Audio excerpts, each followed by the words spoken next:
Wow, Loth called that really good. Hi, welcome back to Reign of all things. The Blessed Yeah. Oblige. On your wedding day. The Logi boys. Woo! God, sorry, I'm just comparing the various sound waves, and it's like I'm coming through very loud today. Lucky is laying in bed, so he's on a different mic, so he's very quiet. I'm role-playing that sick king that, must give his final decrees. So we'll figure it out. We'll be fine. Victoria, give me your secrets. No, Victoria! if you're gonna roleplay a sick king, fucking roleplay. Oh god, what's his fucking name? Oh, I'm embarrassed now. Are you going to say Speaking of King Kingdom of Baldwin Heaven. the Fourth? Because this Yes, is my thank image you. of Lucky. Baldwin. What image Thank is you. that? Yeah. Yeah. Kingdom of Heaven. God, that movie is Yeah. so specifically the such- extended cut. It's The- like 3 the- hours long, but the extended theatrical- cut is really yeah, good. the director's cut is very good. It is one of the worst theatrical cut movies ever made, though. I don't think I've ever seen it in that cut, but it's bad. The actual movie's very good. Anyway, before we go any further, first, patrons, they help make this possible. You support Lucky in his sick bed. Shout out to our patrons like Adam DeHarp, Flexa G, Call Me Zed, Carlos, Dragon, JD 8000, Starlight, Legendary Boss, yeah. Sorry, Rise of Kenji, I fucked up your name there for a second. Rogue Robin, Trevor, very in the crowd. Thank you very much, patrons. Check us out on Patreon. Links in the video thingy. And more. Okay. So, we're dusting off the old bones. We're getting in there. It's Reign. This is going to be 53, I think? I don't know. It's 50-something. Like that. I think the last one was 52. 55. But so, to kind of, because I expect that a decent chunk of this session will be resetting our vibes, to further resetty spaghetti your vibes, we're all back at Stonehearth. You have had probably at least, a day or two to unpack all your shit, settle back in, do all your menial bullshit so you don't have, reports you need to catch up on. You don't need to catch up on your summer reading, shit like that. I am pretty sure that at least we got far enough that obviously Leslok sent his letter to the High King, as fast as possible and got your reply back, obviously. Last session, we were very gooped. I don't actually know if Leslok formally wrote down and sent his report of stuff to the High Admiral, but I know we were planning on doing that. I think we did it because it was just something that we were kind of being abstract about because we didn't need to be that heavy on it. Yeah. Well, so long as there's no further specific shenanigans you need to put in the report, you can go ahead and ship that on. Okay. Actually, I should correct my PDF for something, but we'll come back to that in a second once that opens all the way. Oh, excuse me. So then, having arrived,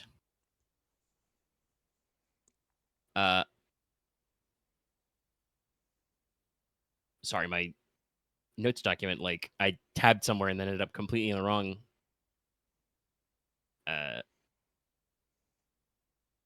document space, header, whatever, chapters.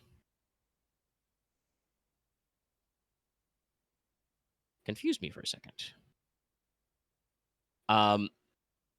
But basically, the plan right now is, once you guys have taken, your couple of days to settle in, and I should say, we officially saying it's a new month. It's spring free.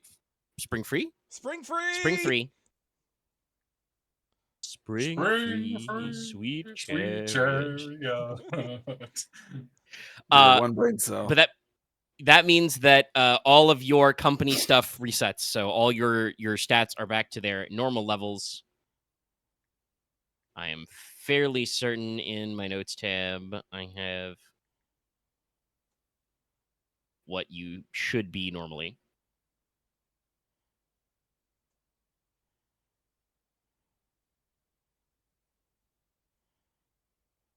Yes, so you should be on a fresh month. Might 2, Territory 3, Sovereignty 4, Influence 2, Treasure 4. Right. So that is where we got.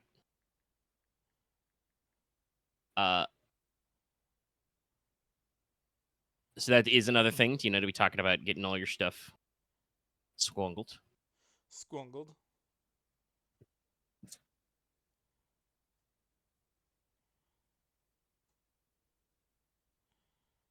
All right.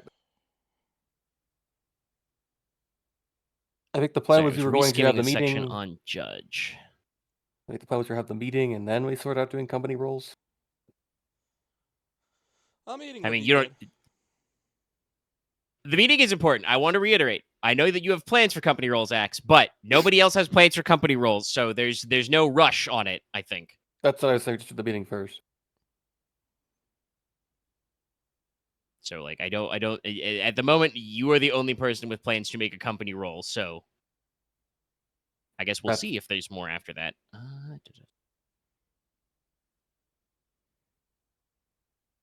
Sorry, I was just double checking. Like I said, the Splendid Things chapter about stuff. So Stuff. I do have a. Well, specifically, it's about the judge title, which I think is the best model for calling Logesh Justiciar. Yeah. You can't see them giving a thumbs up. But mostly the book is pretty simple, and it's like, yeah, it's good. You get some stuff, following the law. Are you enforcing good, etc. I don't actually even. I'd have to probably go to a completely different section and look at the status advantage to think of what the ratio of status increase should be there. Assuming Loth didn't already put a new status on his sheet. Status But 1. what I wanted to say. Nothing, don't worry. As long as you got it sorted out. If you don't got it sorted, then I got to think of something. But no, there would be a slight fork here because yes, I know you're planning on having a meeting, but I want to throw this out there. So, you guys, once you have been back and been settled into Stonehearth, will be told that Araminta Star and Cephas Verity are in town. Now, the thing is, obviously, you know these people, and you could probably just go say hi, but formally, having them announced to court is different than them being in town. So, would you want to formally receive them, then have your big meeting, or have your big meeting, then formally receive them? That would probably be mostly up to the guidance of your Master of Ceremonies, but obviously if the Marquess has a strong opinion, he overrules. I don't have a preference in the order of events here. Well, when we do our big meeting, we're going to probably be speaking of some things that we have been told to keep secret, so it'd be probably best not to involve outsiders in said matters until after the meeting. Because I think it'd be very awkward to invite them over, be like, all right, get out, we're going to have a meeting. Fair enough. You know, it's fair. All right, so then at your next earliest convenience, the next morning or so, everybody is free. You assemble all the counselors and the bannermen, and you have another big group meeting. Excellent. If none of you sorry, I'm spinning a burp there. If none of you players have or player characters, I should say, have a very immediate place to take business, your Secretary of the Court, Falk Amir, will probably basically run through a high level of everything you got going on.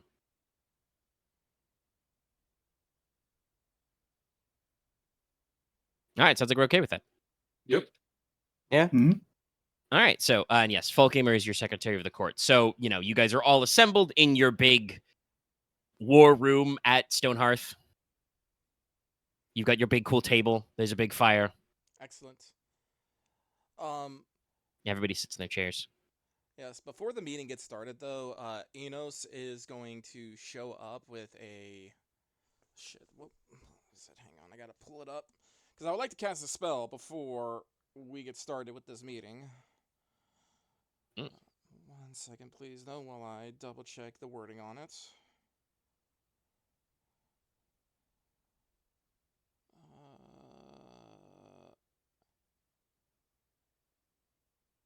Oh, there it is.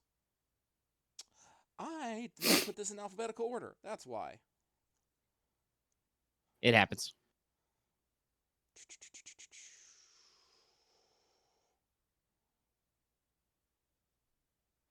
Okay. So, Inos is going to come in with like a small satchel of filled with sacred oils and pure waters from an underground spring, and spend several minutes, 7 specifically, going over many of the stones in the room and speaking ritual phrases over them. Inos would like to cast Silent Stones. All right. That is a minute. You may. Discord, why are you For not- those unaware, what does this do? Well, let me read the effects here real quick. I'll read the whole thing. Silent Stones. Thank you. There is a common idiom. The walls have ears. Not for iron demons, they don't. This is an art of a soul of a place, to protect a room or structure from eavesdropping via sorcery.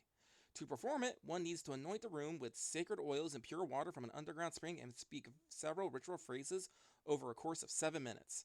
The spell works over a room or building no larger than 50 feet, and some part of its construction must be stone or iron to anoint. If successfully cast, the spell set becomes gobble dice for all forms of divination performed upon that room or in any people or objects inside it.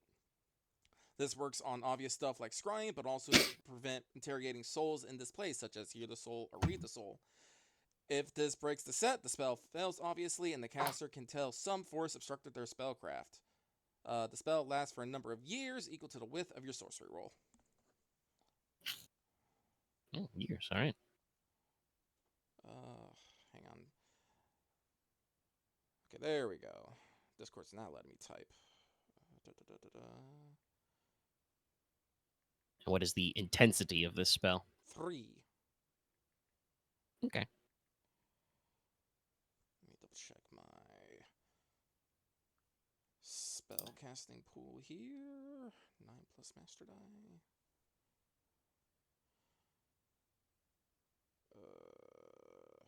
9 d10.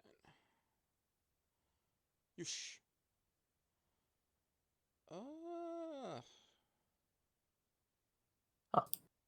That's 3 4. That's my highest width is 3 4s. I'll make that 4 4s. So our All right. 4 years. war room, major council room I want to say, is guarded from basically divination and scrying for the next 4 years. With a 4x4 set. Yes. So somebody very good could punch through, but most people will not.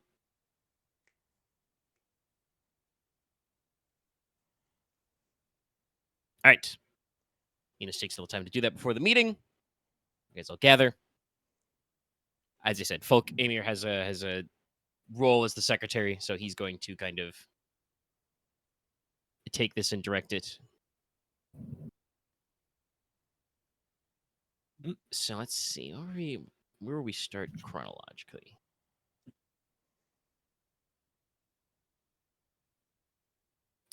I mean, the first thing he brings up, the first thing reports he presents are probably just, the extremely, normal day-to-day, high-level type stuff. You probably have small council meetings, once or twice a week. Normally, and you've had several before. Basically, follow-up reports on your previous efforts. There have basically been no further signs of smugglers or highwaymen in those areas where you took care of that.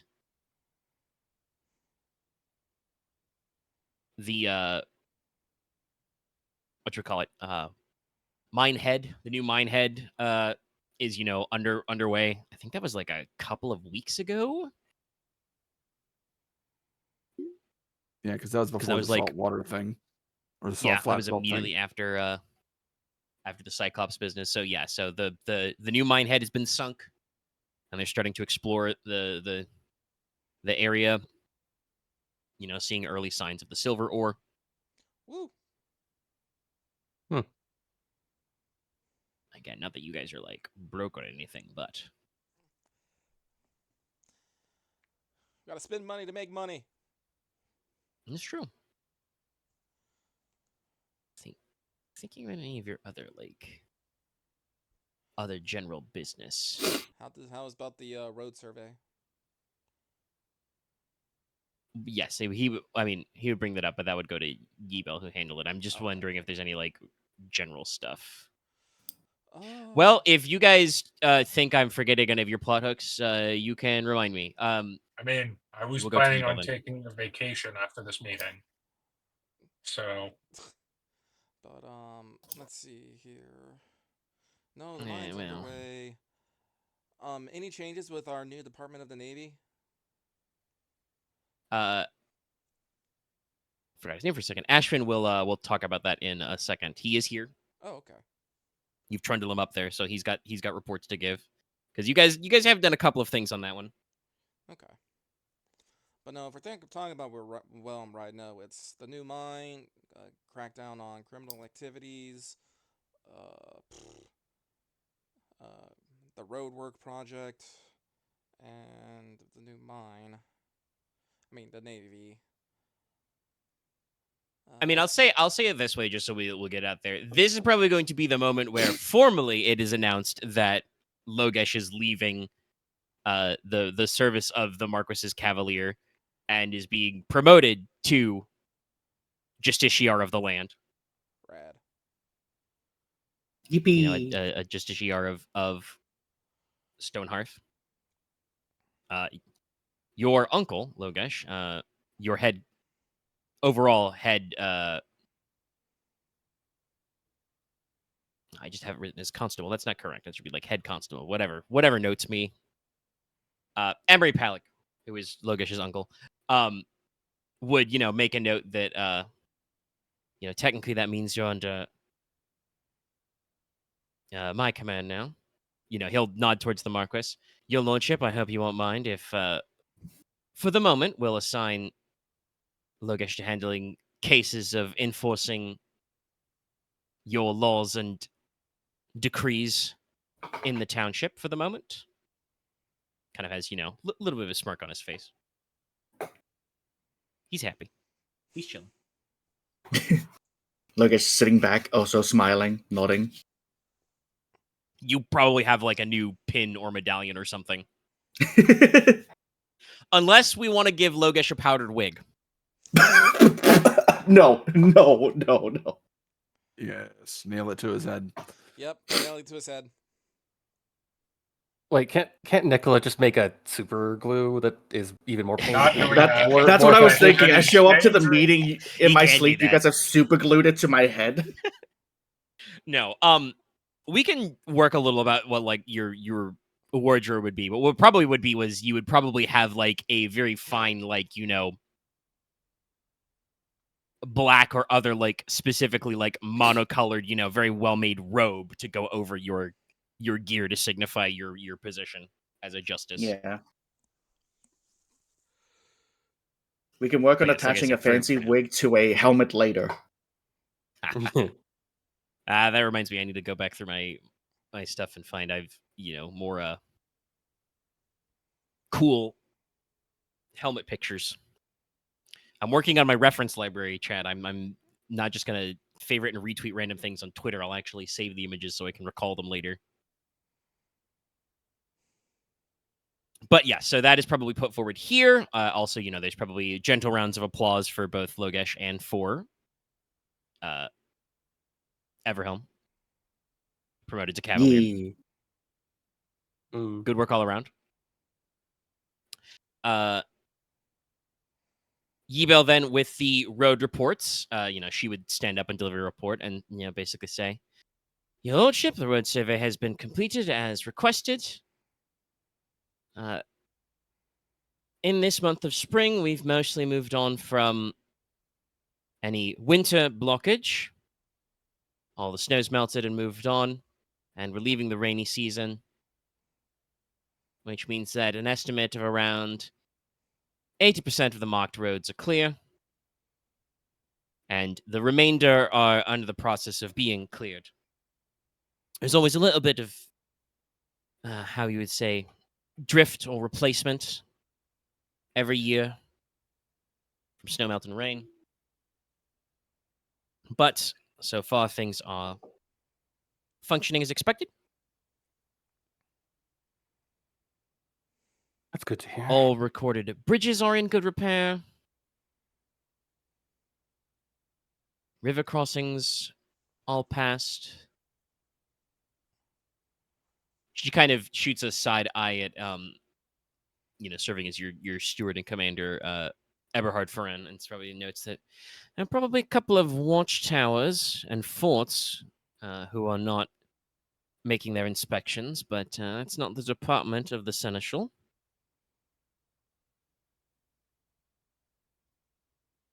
Eberhard kind of like just coughs into his, mug of warm cider. So like harumph. But we should have all the data we need if you wish to engage in any expansion or solidification of the roads. I'd recommend gravel or cobble pavers. Stone pavers are heavy and will wear out in the snow anyway. Out of character, I definitely say do gravel because that's way easier to maintain. And do. Gravel paths prevents, weeds and grass from growing through mostly, but yes, it drains very well. Yeah.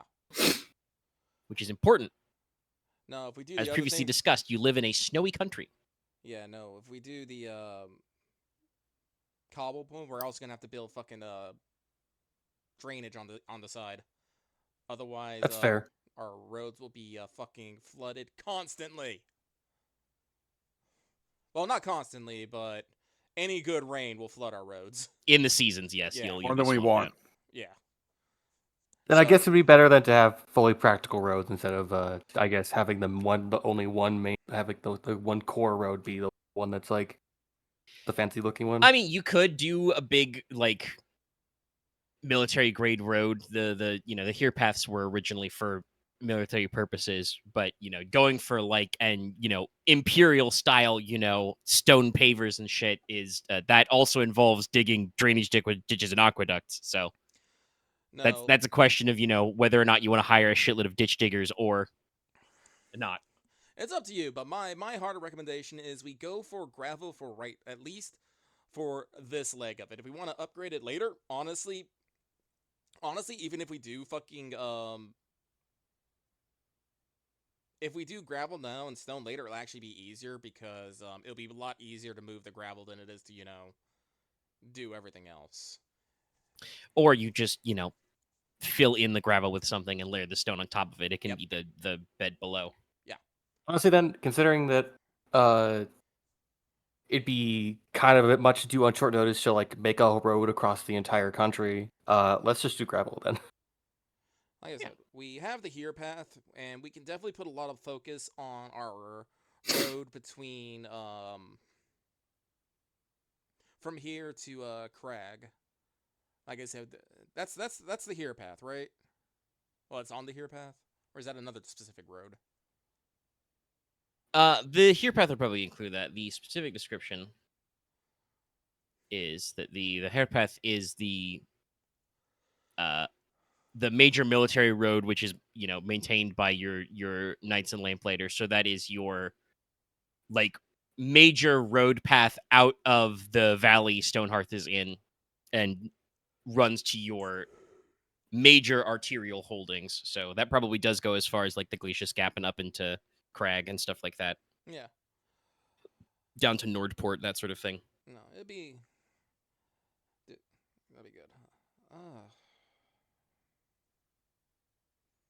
I don't know if our road infrastructure technology is at the stage where your urban planners will be like, all right, this is an avenue, this is a causeway, this is a street. We're not at that level of congestion.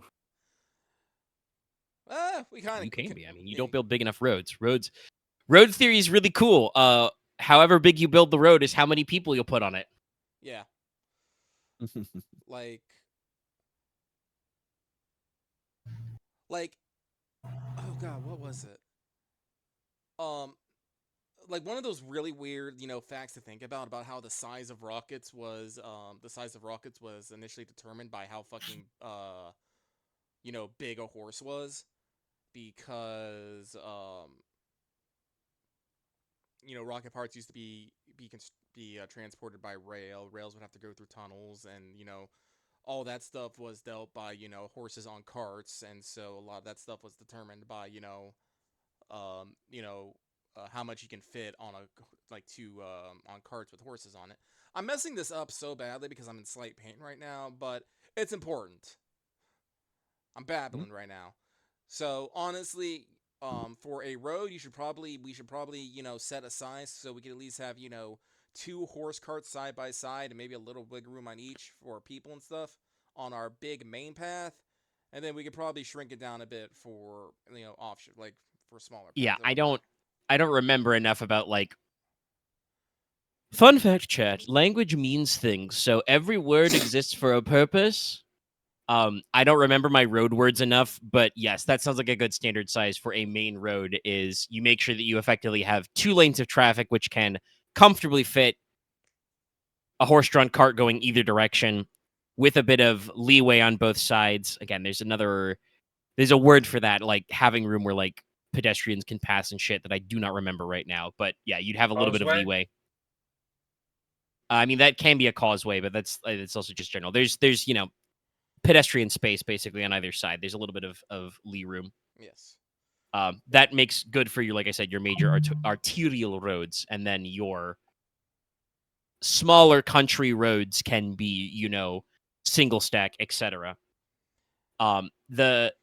As mentioned before, the hair path is pretty old, so some of the parts where the road has been previously are probably designed for like, columns of mounted knights or columns of foot soldiers rather than the actual horse and wagon part. So this can be a good time to expand, level off, etc.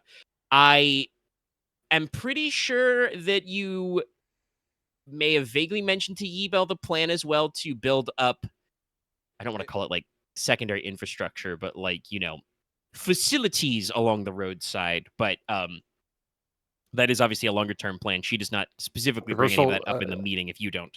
Like traversal infrastructure? I'm trying to think of a good phrase. Like I almost want to say like waypoint, but I'm like, no. Hospitality is kind of it, but it's more than that, because it's just like your general public works, because you also talked about additional watchtowers and forts as well. Public works, additional public works. Yeah. Like I said, I'm fairly certain when discussing the purpose of the survey, you did at least mention to Yibel the plan for expansion, but yes, because that is a future state, she does not bring it up specifically at this time. If you want to ask her about it, she can obviously offer opinion, but for now, we have more things to get through. Yeah, we can worry about that when I'm probably doing the separate meeting about when I actually do the company role involving that.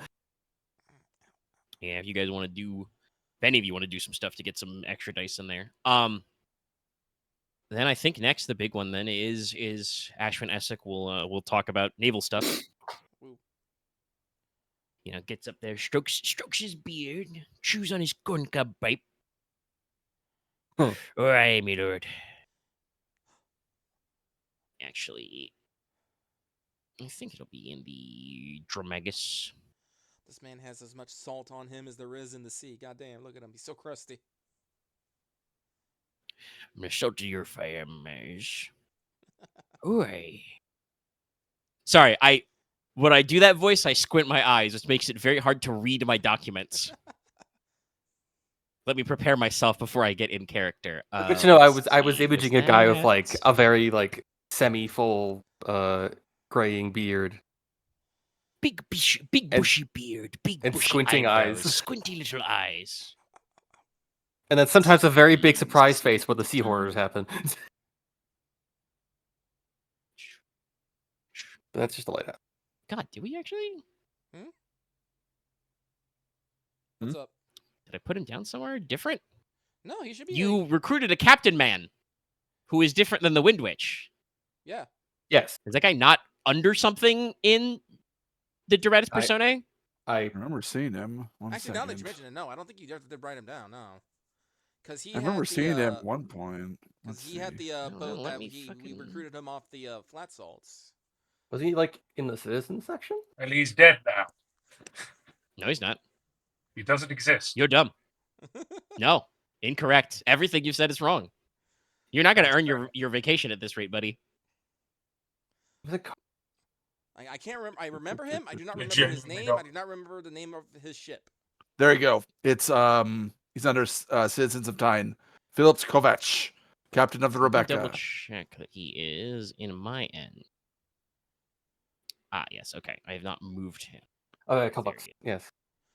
Lucky does not have the Dramatis Oops, open, Kovac. so I cannot check. All right, let me make sure we're scooching him. There we go. Okay, in my own notes. Then if it is on the player Dramatis, I will leave it be. All right. He's there. So, yes, Ashwin says, Aye. Now, the first ship you've sent to me, your lordship, he's a fine captain. His boat's a fast runner. And he knows the routes pretty well, down south into the Isles.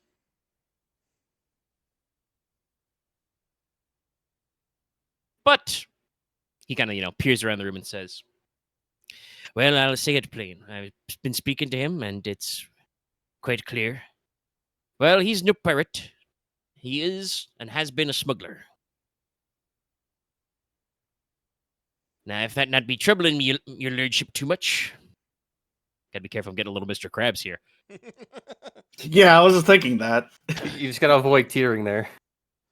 Smuggler. Now, Be if modesty. your lordship does not care, Inos but me, it- Bob.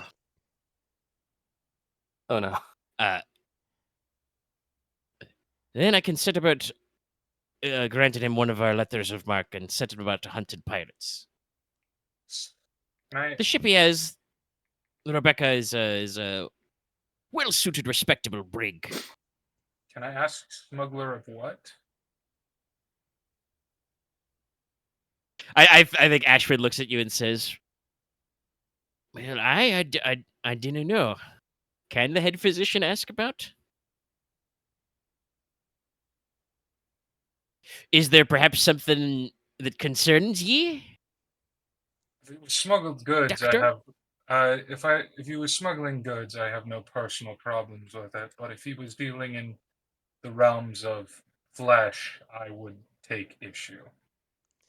No, I remember his story. He was kind of caught between a rock and a hard place, and he was smuggling for the flat salts. And they did not deal in slaves. They dealt with No. salts. Oh, then I don't. Yeah, I don't. Like care. salt. Did a hard Nicola does not goods, care yeah. in that case. Speaking about it, Lord Essex would, or yes, the Captain Essex would say, well, the boy's a bit of a gambler and he's got bad luck, but that's about it. As a point of order, I would never say that a man dealing in chains and manacles would be smuggling. We would call that slaving around these parts, and if he was responsible for that, we'd have sent him to the bottom. Fair enough. Agreed. But no, the Rebecca does not have the right shape for that anyway. fast merchant marine brig. His carronades are short range, not ideal for pirate hunting, but with the lordship's permission, and perhaps a little bit of working off the debt, we could upgrade that to modern long guns. One of the reasons we The did ship would work sufficient as a pirate hunter, or it may be more befitting to your lordship to assign him to patrol routes and protecting convoys. Perhaps we can set the lad. By the way, I should say Ashman is saying, words like lad and boy. Captain Kovac is like in his 30s, but Oh, I mean, that's old Ashman's man a of the salty sea. sea dog, so Yeah, I'm about to say he's old Yeah, I man guess of the 30. sea. What is he in his 60s? he's in his like mid 50s, I think. Ah, He's not that old, but he's been prematurely aged by the ocean and the sea devils. And the sea devils in the ocean. I assume the guy has been more on the ocean than on dry land in his life. But He was that former head of House Essex.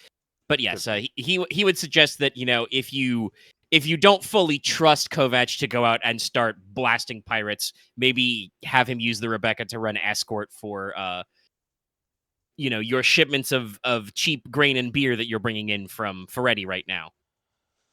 well, I'll keep my He's thoughts also- to myself for now. He's also very knowledgeable of said route. He knows most about the runs around Norland. Yeah, it's a matter of proaction. I'd like to think that if he was given like stable income, he would probably be more willing to be like committed to what we assign him to. Well, one of the reasons he got in trouble is that running his ship took a lot of upkeep and he wasn't able to keep up with it. Also sounds like he's a bad gambler. Yeah. You gotta know when to Aye, hold many them. men have been lost to the way of Marin's dice. Don't truck with it myself. Know when to fold them. If you want my opinion. Now if it's a hand of Ver ye be playing. Listen, So, yes, yeah. you're on the sea for a long time. You need to kill time. Yeah, that's there's only so many true. books you brought on. But Well, also, a lot of sailors can't fucking read. That's true. But in my opinion, put him on escort duty. Right now, like I said, we just did a pretty strong blow hitting Bloody Brad, and I don't know if we actually have a lot of other pirate activity aside from what we got going on the Ivory Coast. So right now, I'd be a little bit more concerned about, making sure our goods are safe. Yeah, you can gently break him in, and also keep him close to home in case you do have different orders. Yeah.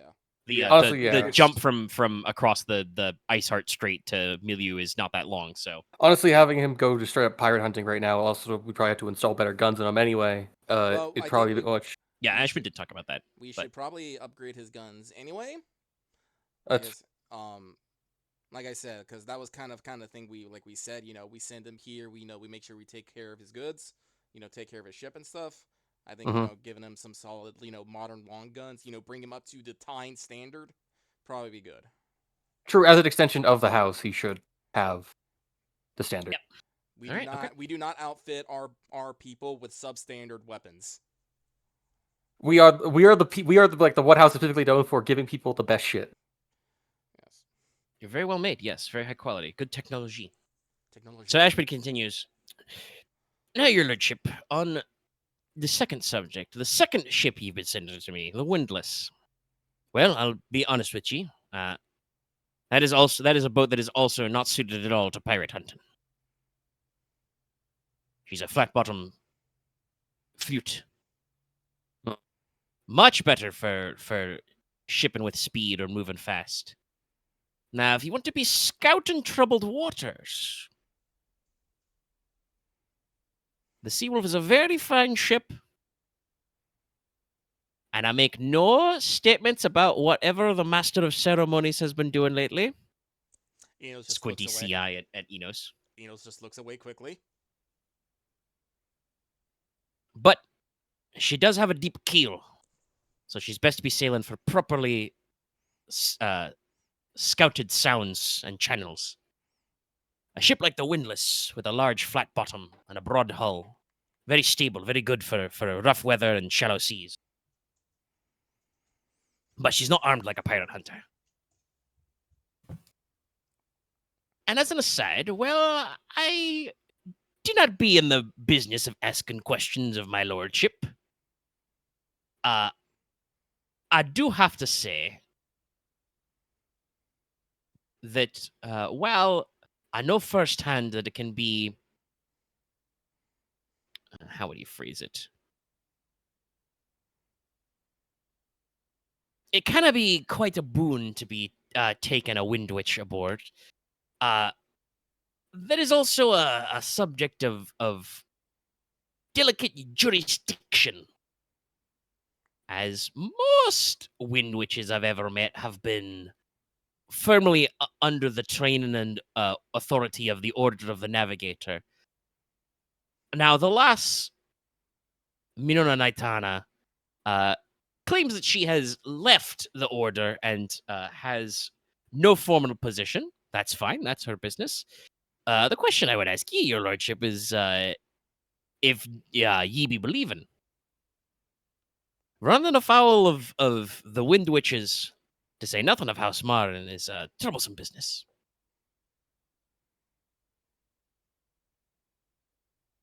Considering the circumstances we met her under, I do not think that she is still part of that order at any level that she would reference.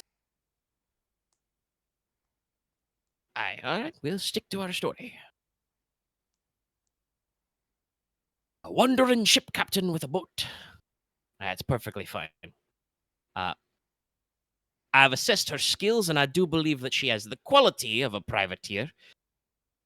Again, the ship, perhaps not best suited to hunted pirates outright, but armed with a letter of marque, I'm sure that we can be certain that we can either acquire her a better vessel or equip the windlass in a fashion that would make it the best.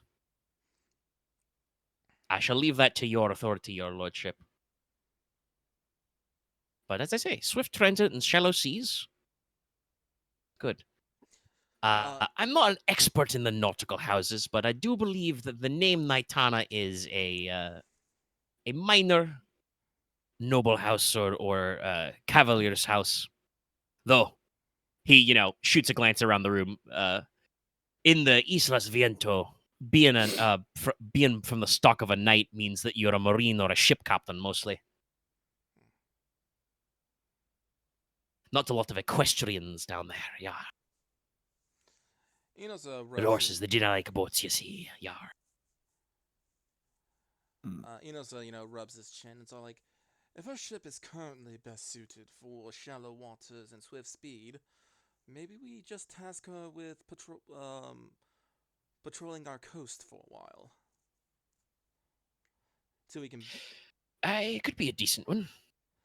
at least. And for I've now- heard of your lordship and your lord brothers' plans about to investigate Lorelei Rock. That's when the organs scream. I feel like and there the should be a lightning- dramatic crash of thunder when he Yeah, says I'm it about that to way. say that's when the organs sing and the thunder Why comes does that down. happen every time I say that word?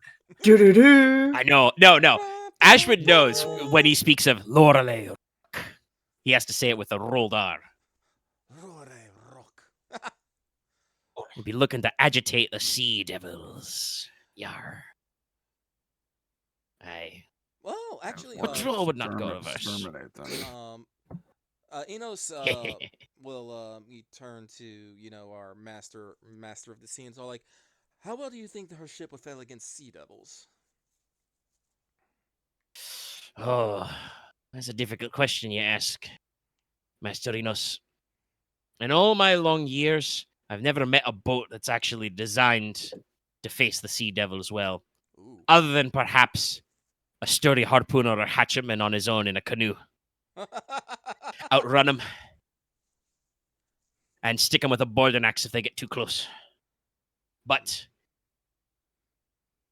I would say the windlass, as I said, broad hull, pear-shaped. The dirty little bastards probably can't capsize her, can't tip her over. And you've got distance as well. If that is what you were looking to arm for, I would make sure that to possibly perhaps pass her, or perhaps pass your master of sail, a decent amount of coin with which to hire some hardy marines and harpooners. 'Tis not the whaling season, but there may be some whalers in port in the Bident and below that are in need of good work.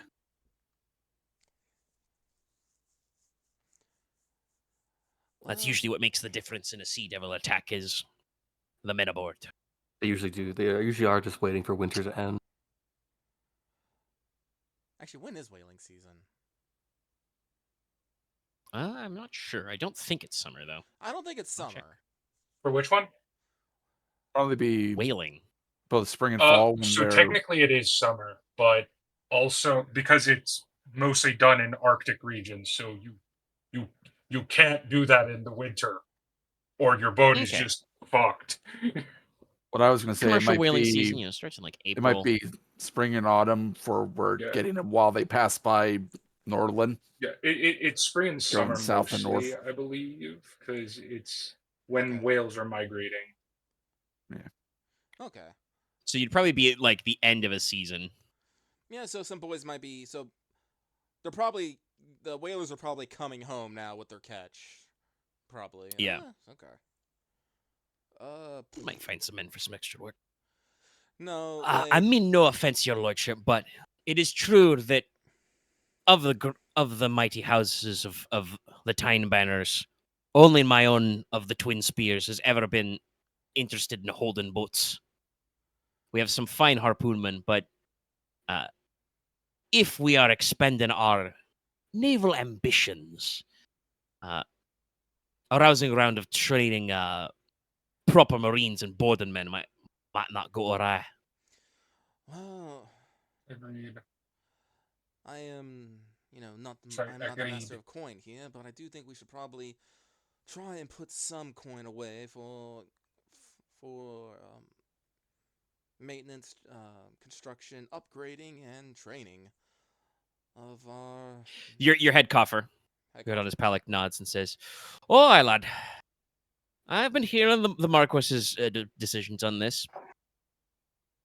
While the coffers are quite full now, and we have many a line on more, I will say we will probably need to save our ambitious economic plans for after the summer court, as we cannot be truly sure how much money we will be spending until it is spent, your lordship." Us, That's true. I don't think shortly But after that, but a A little bit strong after that. late summer and early fall season of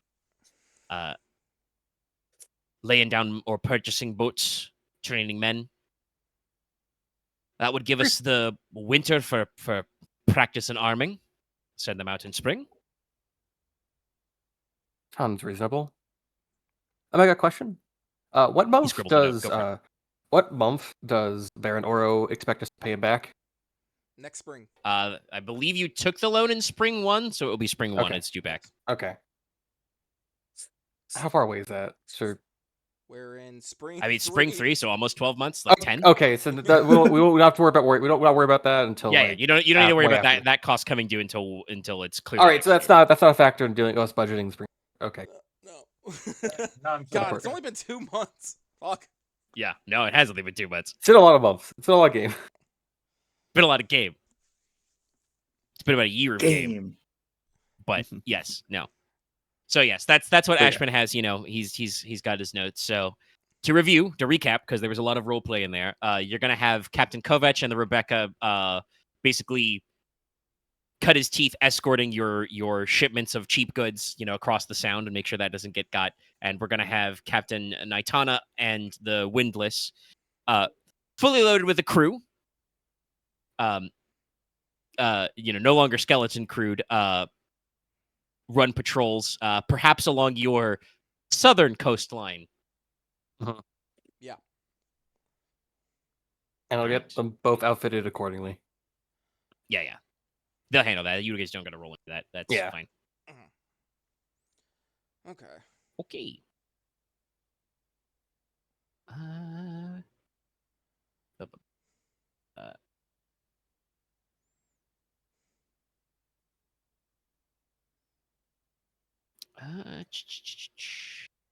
Yeah, I was thinking, but no, I don't think either Coffer or Seneschal would have any like follow up for Castle Sjöberg yet. That's just this may be like the first formal chance to announce, that Konrad has, received the word and the deed. But you guys have already discussed future plans for it, so I don't think they have anything there other than just, carts full of masonry and carpentry are heading. There was a pin for lordship. I guess Connor would be wearing it. Don't need a pin. It would probably be if there's a specific like a crest or sigil associated with the castle, which honestly there probably isn't anymore because it's been, like 800 years. Deal with that later. It's been a long time. Figure it out if he needs any stuff going on there. All right, okay. I guess then the question would be, it'll probably be we'll return back to Lord Amir and broach the subject. How much of a report about the Fogvale situation do you want to be given, dear Bannerman? Decide. Bannerman? Boy. Like, for a tire scope, like, do we have this? Is this like an all hands meeting, or did we just? I believe when discussed last, you wanted just small circle, basically. So it's small council, and then anybody you would need to do those jobs. So like your Well, like, additional Key personnel. I almost said squad members. That's not correct. But two of the key personnel already know accidentally. Additional council holders and probably heirs and stuff. That's a Well- lot of people. Well, I mean, it's a couple dozen, but it's a couple dozen, but your all hands meeting was like you guys packed the Great Hall with several dozen because it was basically anybody who's in charge of anything. yeah. No, if this is just our small council, we can just have them take an oath of secrecy. On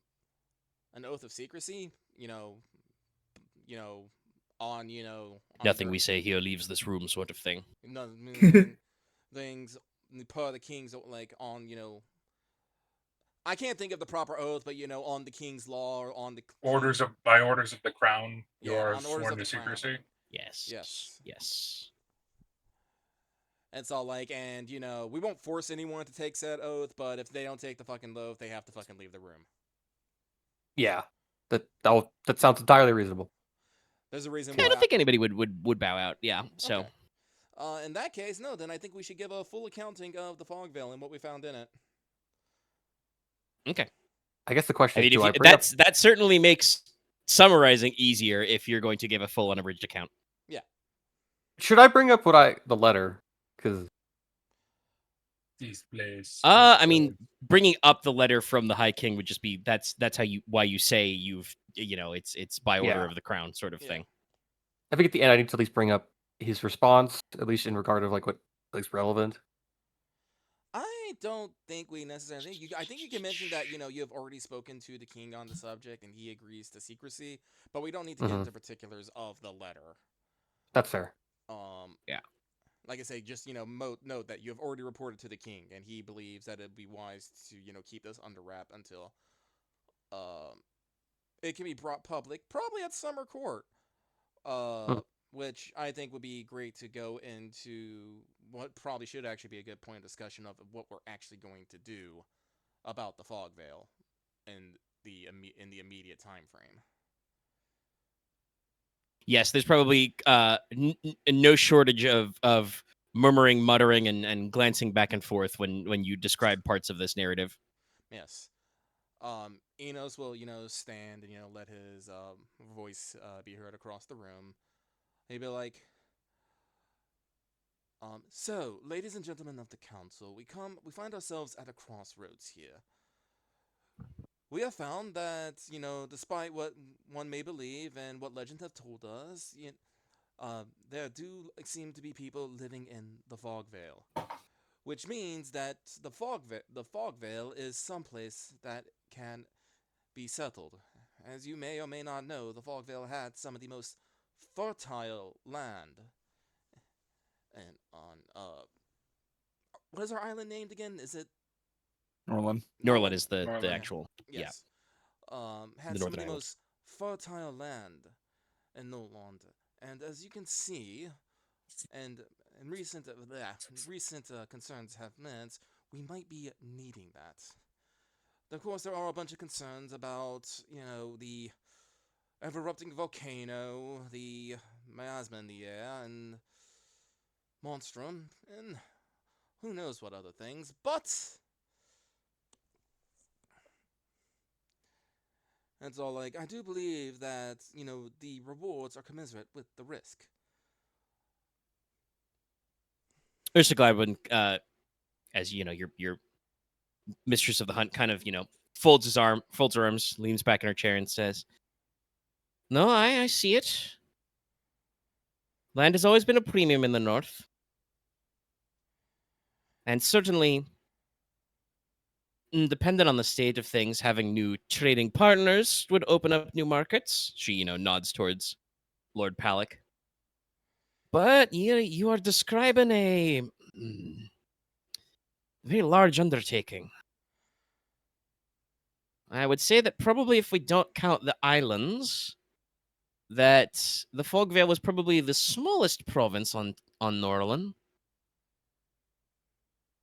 But that's still a very decent chunk of land to survey, to patrol. And it doesn't sound like the locals are living over every inch of it, No, from what from what I saw of them, the locals will actually be probably few in number, and probably not the most well equipped. I believe they were wearing mostly furs and had weapons of very poor quality. If I remember correctly. If I remember correctly, only like one person had like Yes. a good weapon, and the rest were, kind of piss poor. So You saw a lot of people with, simple hand axes. The main thing they seemed to be using was they had, very sturdy blowpipes, which could also double as like short staves. yeah. Hmm. It's like, but Inos continues. But while it'd also be good to get that land, it'd also be good to Inos, kind of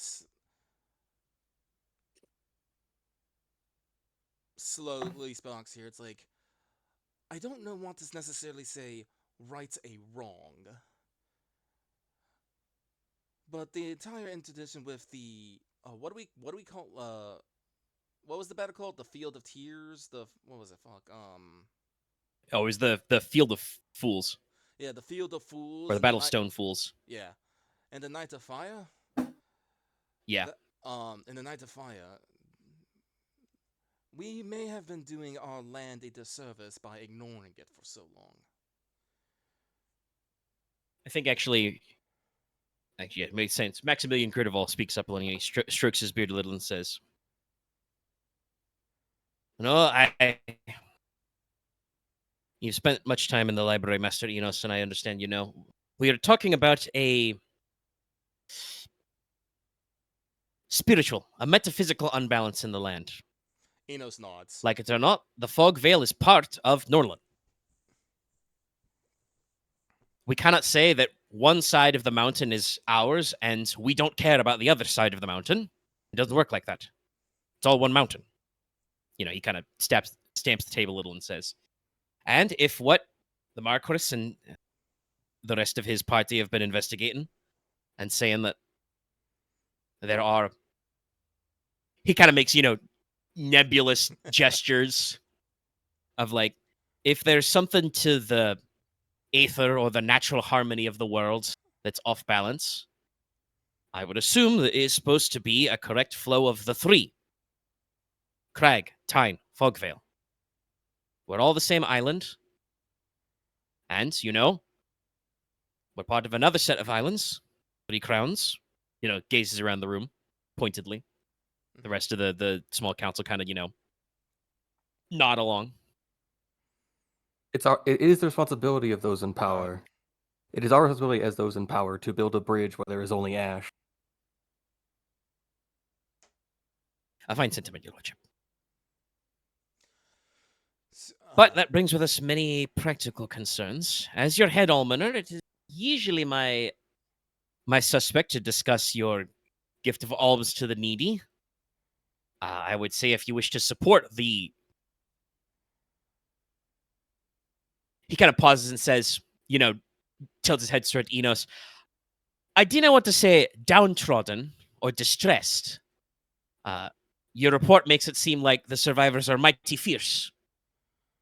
But they are It's isolated. survivors of hardship regardless. Actually, They Aren, may require support, whether that support is our classic trade of silver and iron around the table, or just warm blankets. It is as it is. Inos speaks up, taking the thread of the conversation again. Unfortunately, we do not necessarily know what they need, what they want, or necessarily how they will react in general. To this end, I think that we have to go back to the Fog Veil. We were given directions and a code of passage. Inos, taps on his chest, the drum call for friend. Yep. That we may probably find more of them, and we can, Inos, pauses, engage in diplomacy, and see what they want, what we can offer, and see if we can find a deal that makes everyone happy. Like I said, ideally, and I'm being greedy, I would like to have the Fog Veil for ourselves. Yes, it would be a massive undertaking to bring it back into balance, but once said and done, we would have more land, we'd have more people, be able to exert our influence that much more. Especially, my lord, Inos turns to Leslok at this, is once word gets out that the Fog Veil may have, resources and whatnot, others, your rivals and competitors, will be thinking of the ways that they can get involved as well. Inos continues with, yes, my lord, I did say rivals and competitors. You do have those. You've always been good on the pulse of that. Yes. Now, while I do not necessarily think that anyone will try to make a claim of the Fog Veil, as it is very much out of the way, and frankly, a pain in the ass right now. Other interests can, supply things as, food, goods, weapons, vehicles, knowledge, education. All those things are probably direly needed in the Fog Veil right now. As far as we can tell, they've been completely separated from the rest of Norlon and the realm at whole for, how long was it again? 500 years? About 500 years. 500 years. That means they are potentially 500 years behind our latest technologies. There is a lot that can be offered to them, and many deals that could be made. I think it's your commander, Eberhard Ferren, kind of folds his arms and says, well, matters of diplomacy would, strictly speaking, fall under the auspices of the Master of Ceremonies, at the Marquess's discretion, of course. Shoots a, significant glance between Leslok and Inos. If you wish to speak about, well, to be honest, militarily, I understand the appeal of the additional territory, and certainly, if you look to our history, the other great houses benefited much more from their actions during the War of 13 than our own did. Certainly, we eked concessions from House Ich for our cooperation, and we kept our relations with the Iron Kindred strong, but we did not make territorial gains. It would be abject hypocrisy of the other great houses to deny us the opportunity to make gains such as they have done. But also, we do acknowledge that there are parts of the ancient territories of the other houses that did technically go unclaimed. There are said to be the inner recesses of the Medius Mountains that are abandoned. It may be think about- possible that depending on what the terrain is like in the Fog Vale, we may have to make similar concessions, at least to practicality. There's also He kind of, glances at the map. Go ahead. Leslok just mentally compares it to like I think he also thinks about the mare cages as like being kind of similar in that regard as like kind of like a bad note to like House Cheval. Officially, I believe House Cheval says they claim all of the mare cages. Practically, I don't know if they control every inch of the swamp. It's a lot of swamp. It is a lot of swamp, and it's very rough going terrain for people who are not the ancestral people of there. It's true. But yeah, there are straight up like the innermost reaches of the Medius Mountains are technically straight up considered to be abandoned. They are like fully left over to the Harpuya, and there Honestly, may be wild men up there. What we're kind of doing is we're taking the Fogvale from being like a scar on our map to more being kind of like a contested to like a more complicated area like the mare cage of the Medius Mountains. Well, Yeah. what Inos wants to do is basically he wants to basically bring the Fog Vale basically under our, under the house, under the March's banner. Like, I'm not saying that we're gonna, I'm not saying that we're gonna, dissolve whatever like organization or structure there that they have there, but No, you're talking about basically adding a new banner house similar to like turning into a banner House house. Morai or House Rush, for Yes. instance. We're essentially, I mean, it's a dirty word technically because of historical context. Essentially, we're talking annexation rather than conquest. yes. Yes. We would like to annex On that subject, Lord Friend would say, ultimately, the decision of the territory would fully lie within the purview of the High King. He is the authority both over the classical Fog Vale and, of course, over our own march to decide. But if we were in a position to petition, there is a strong legal standpoint. Yes. Now, the thing is we're going to have to show to the High King that we can project power. That's going to be very difficult. I presume that you guys said you said everything, so you described the state of the whole Shadow Pass, for instance? Yeah. Lord Farron would basically like reiterate something that I know at least Lucky you've been saying out of character. I don't know if Inos has been thinking it out of character, but like basically say out loud like, okay, well, militarily that doesn't really work. That kind of sucks. You can fit 2 men abreast. That'll work for scouting parties, and he probably nods to Lady Gladwin. That'll work for scouting parties to get across, but if we're going to send, We can't send a caravan. merchants or alms, to say nothing of military security, that won't function. The sea routes are navigable, but obviously you guys have just repelled a pirate infestation at that port. We probably don't want to immediately resettle that port, but it could work. No, Enos basically explains, no, for right now, what we do not need necessarily is be able to project our, he doesn't, Enos believes that we do not need to project our power right now, but we need to basically make inroads with the Fog Vale and get them to, oh god, how do I say this? Ingratiate ourselves. No, build rapport with them. Right. Because, man, I did not think about rain enough this week. I do not have this perfectly in my head. Basically, You do have a debuff. I do have a debuff. I am in pain right now. You're literally taking persistent damage right now. Debuff. Damage over time. Yes. It's really listen. A flat DC 15 check is hard sometimes. Right now, just the Pokemon beeping noises going down because I'm low health. It's very distracting. But we want to build rapport. Because the High King is, well, I'll just say it straight out. For all intents and purposes, a decent chap. He will listen if the people of the Vogvale have a voice and have a voice, he will listen to it and take their needs and wants into consideration as well. If their needs and wants are to have us, um,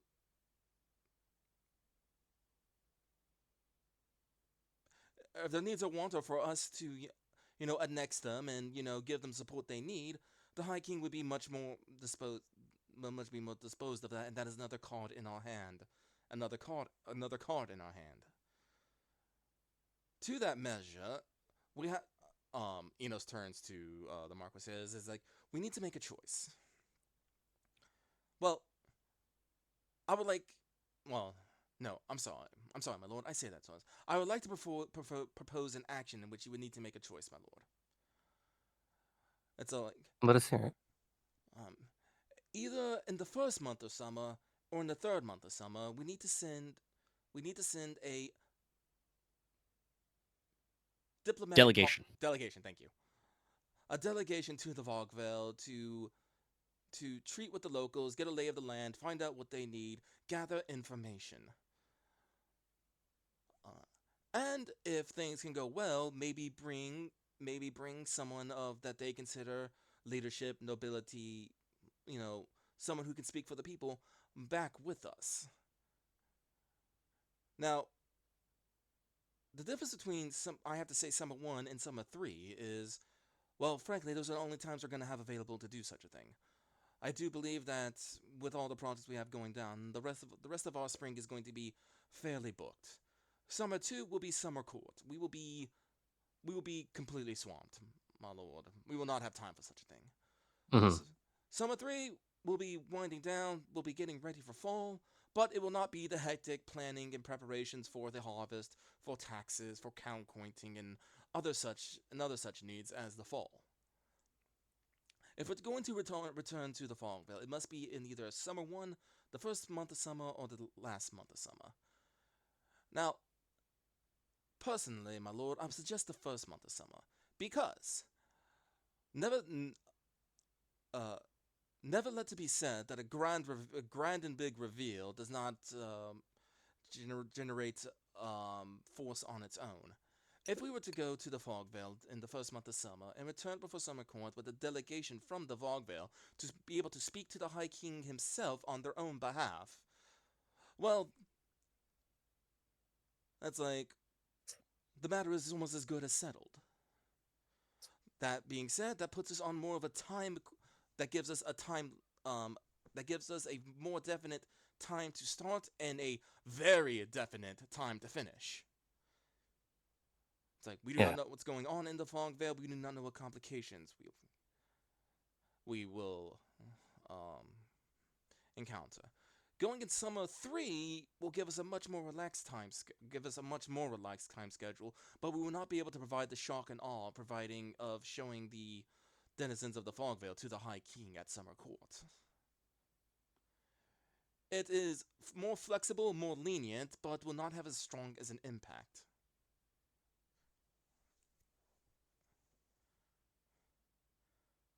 I've already made many big promises about the summer court. I don't see a problem with adding one more. I think that let me check names. It's yes, Edgar Wayland. I think Lord Wayland kind of nods along and says, "Now I may be but a humble antiquarian, lord, but I believe that we have a phrase in the Wayland lands: strike while the iron is hot." And I must admit, as the position of your antiquarian, I am interested in the historical context and the craftsmanship. He shoots a glance over at Inos and says, "I may have to bother you or the young master of any of the others with good night eyes for descriptions of what equipment the Veilers were using, the Fogmen." There's only I only saw so much, but they are a society that lived in isolation for centuries. Well, what he means is that because they have lived in isolation for centuries, they would have developed their culture differently than we have. the way they use. Yes, they'll have different techniques manufacture. I did not remark earlier, but I suspect, if their equipment is the way it is, that whether it is not safe because of the volcano or it is not safe because of the monstrum, but I suspect they are not sinking deep mines for iron and steel. That may mean they are forced to reforge old pieces or scavenge for bronze. Or perhaps they're back to sharpened stones. They do have rooms. Curious, be curious. It's like, so, my lord, Runing would is you- tricky work, but works in many mediums. So, my lord, would you like to commit to a first month of summer expedition back into the Vogvale? Yes. As of next month, we will have to prepare. That's it. There's some more nodding and table. Okay. Very good then. I think. Sorry, I'm deciding which NPC is the best to phrase it. Now we'll have Eberhard bring it up first. He says, "Then, my lord, I suspect this time we shall plan a slightly more rigorous venture and itinerary than a quick pop across the border. Obviously, we'll have to send diplomats. There is no finer diplomat than to go straight to the horse's mouth, as they say. But at the very least, we'll have to send some members of the Master of Ceremonies staff. And since he's so passionate about this project, I roll, I suspect he may insert himself. I would recommend you send at least some able-bodied woodsmen and mountain men with him this time.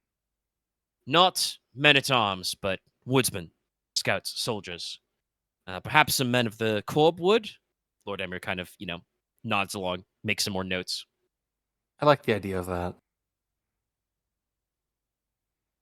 Edgard Wayland kind of, again, strokes his short beard and rubs his head a little and says,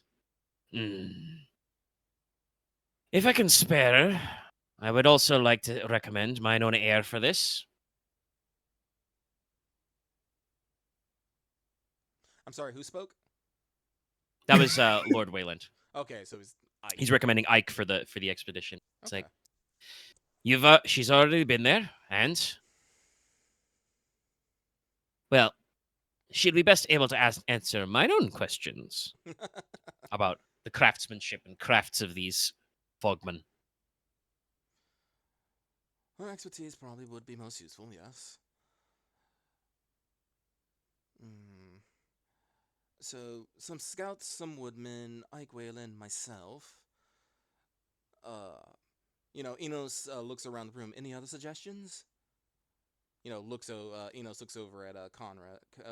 Well, honestly, as the court physician, I would not feel right if I were not to at least have some manner of medical team to escort the congregation. Is that the right word? It can be. Delegate. We can say Yeah, delegation. is a good That's word, the, yes. Yeah. something Gation. Regardless, honestly, due to- Enos, sorry, I don't mean to cut you off, but I know what you're getting at, but Enos does rub his chin. It's like, actually, now that you speak of it, we actually do not know of the situation of health, sickness, or disease over there as well. Precisely. We probably would be due to have someone well trained in medicine and healing. If just so we can have... I'm just gonna put it in chat. Okay. I think your master of sale kind of, sips on his pipe a little and says, "Oh, if the head physician is so busy with his time, perhaps your lordship should look at expanding the staff."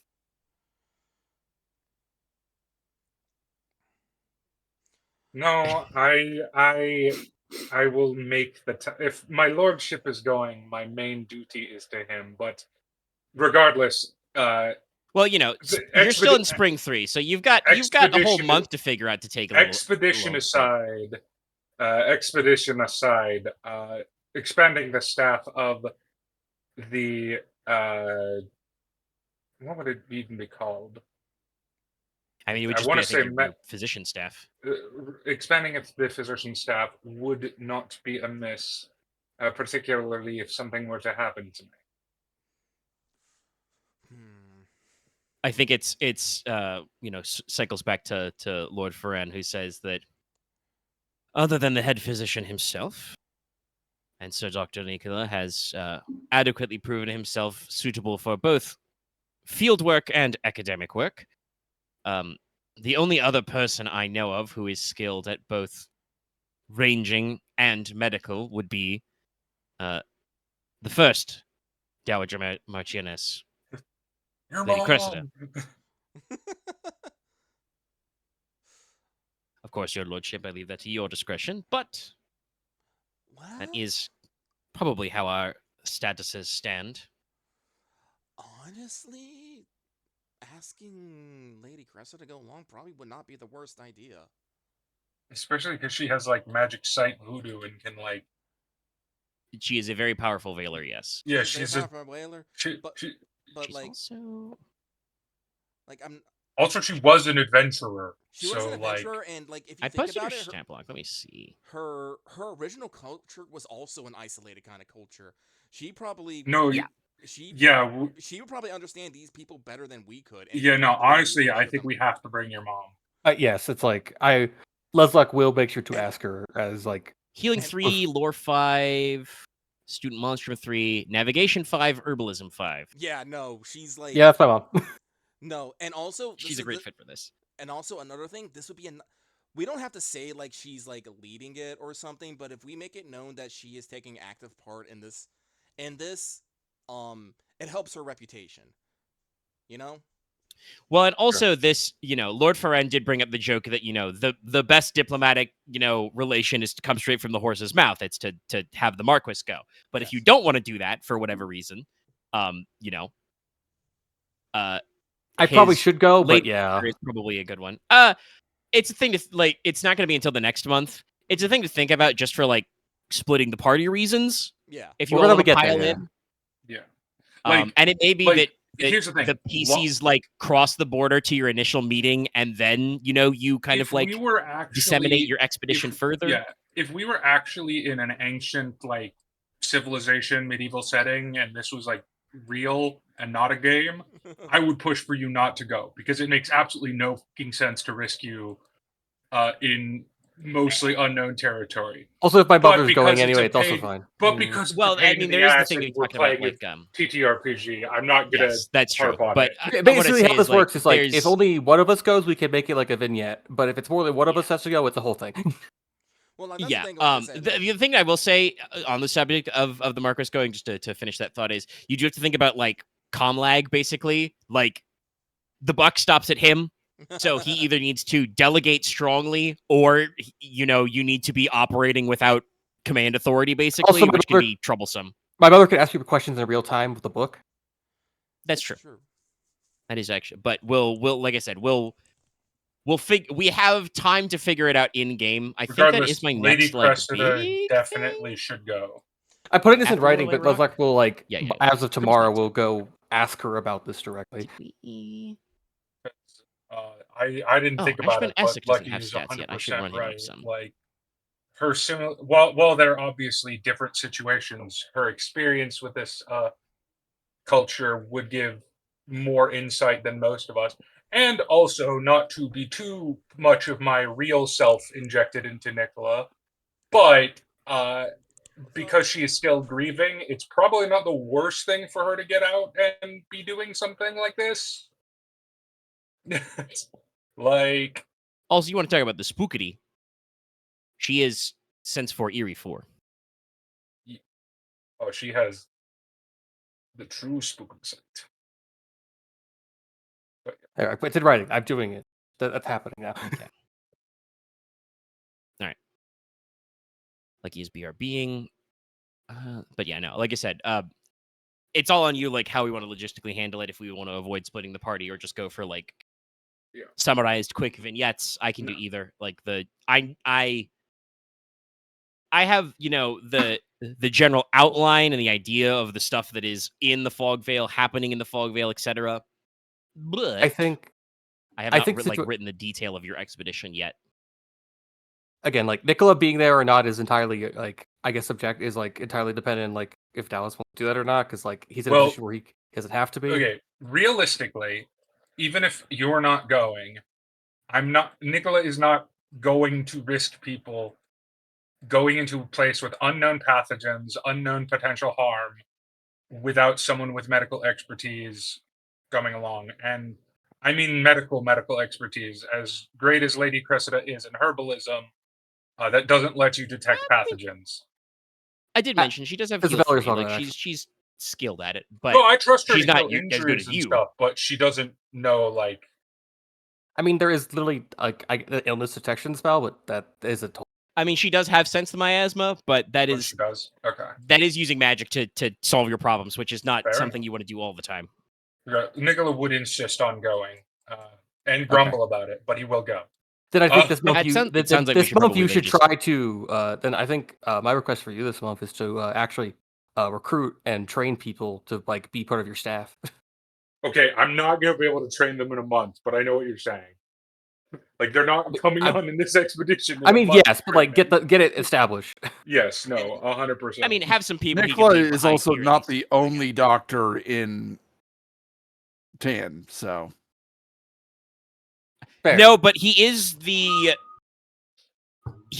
your court physician, and he is the only like doctor you have in these meetings. Basically, it's one of those things of like you guys have not gone out of your way to develop a in-depth medical staff, so him making sure to hire a couple of extra people or train a couple of extra people to have extra hands is not. It's why it's Nicola's judgment to crazy. determine who will be part of the staff, because on official basis, I trust him to like pick good people.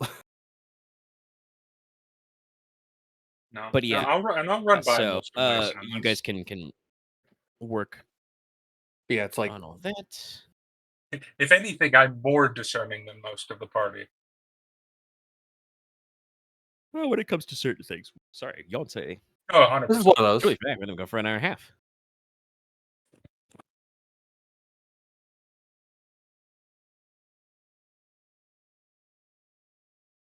But yeah, just like on that matter, it's. I also do I'm want to not sure Nicola will handle it, but like that's your assignment, I guess. For the month. I do want to bring up the vacation thing is mostly a joke, and also it's so much funnier and better for the joke if it never actually gets to happen. It's just something Nicola's been thinking about, and he wrote down, and then it's something Nicola has been dreaming about for years, and it just never happened. If this was a show, it'd be a joke of like it'd be like okay, I'm just gonna say this right. If this is like a show, it'd be a bit of this is the thing Nicola said in like a fucking flavor text line like 2 episodes ago, and then during the meeting he had a paper folded up like in his pocket the whole time, and after he just rips it apart. Yeah. Is this about Nicola's vacation? Yes, no. Yes. I was saying it's mostly a joke, and it's also 100% better for the joke if he never gets his vacation. Well, I'm gonna be real. You could probably take a week vacation. We're only in spring 3.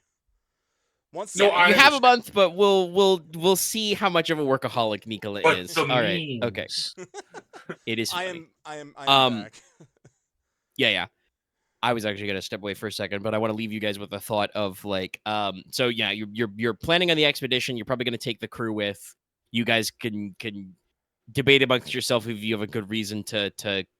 I know Inos shot a look to Konrad, but if you want to crank Konrad and Logesh along, you can figure that out. And like I said, maybe you only go part of the way, like all of you, the party in person, and then send or leave your delegation to continue operations. We can figure that out later. Is I'm gonna put what Leslok will his physical involvement in the expedition will be when actually we have like everything set up. So probably the beginning. We'll figure of next it out. month. Like I said, I have to write it out, and we'll probably have more planning meetings and planning off mic because we do that. There's also other stuff to get done too. Yes. speaking of which, the thing I want to leave you with before I do step away for a second to refill my bottle of water and so on is if there is any other, like, think about what new projects you want to bring up and any other, plans and business you want to discuss, other than I know that the next thing you have built upon your plate is Lord of Rock. So fun you fact, guys the think only about thing that I one. had on my list, I was basically just ordered to do, so I don't even need to bring it up. That's funny. All right, I'm gonna pause my recording and be right back. I would need to take a bio break too, but I can hear you guys. I also need to take a small break. Yeah, no, Lucky stepped away because it has come to his attention that rats have chewed through the water line and power line of our dishwasher. And so, smell not good. Yeah, it's not good. The rats are very, very determined to get water underneath our sink. I don't remember if you guys, heard before. Oh, hang on. What's up? Hang on, my friend needs a hand real quick. I'll be right back. All right.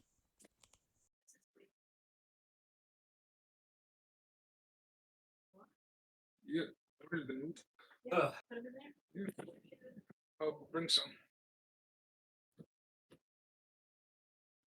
Oh, Aaron, is there anything you guys want to get done? Be right back. Okay. I actually was gonna pour myself a bowl of cereal, so I would be right Go back. do as well. that. It's fine. Ugh.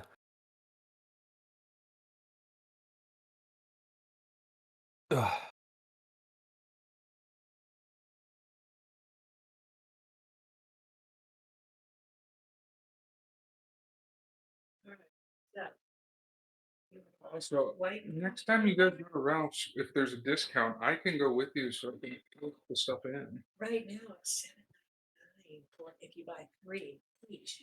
Oh, let's go. No, it's usually Daddy. $7.99 each. Okay. Don't do that. I have a ladle here. That'll get all over it. Okay, tell me what kind of meat you want. Just a little. I don't know. Just meat. Is that good? Yeah, that's fine. Let me get the little. And then you want noodles? Yeah. Like the noodles. Okay. Make sure that you're not getting the little pieces of I don't.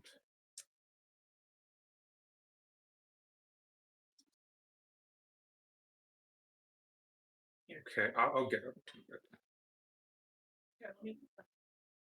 tip that if you'd like. Yeah, just tip it.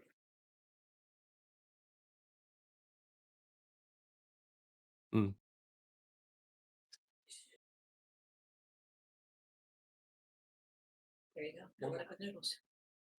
There, Okay. fill it up with noodles. You want some carrot and parsley? Here. Take as much as you want. Carrots and parsnips? No, I'm good. You know the whole thing. Dennis doesn't want parsnips. I'm assuming you got I'm back. I see Loth is not back.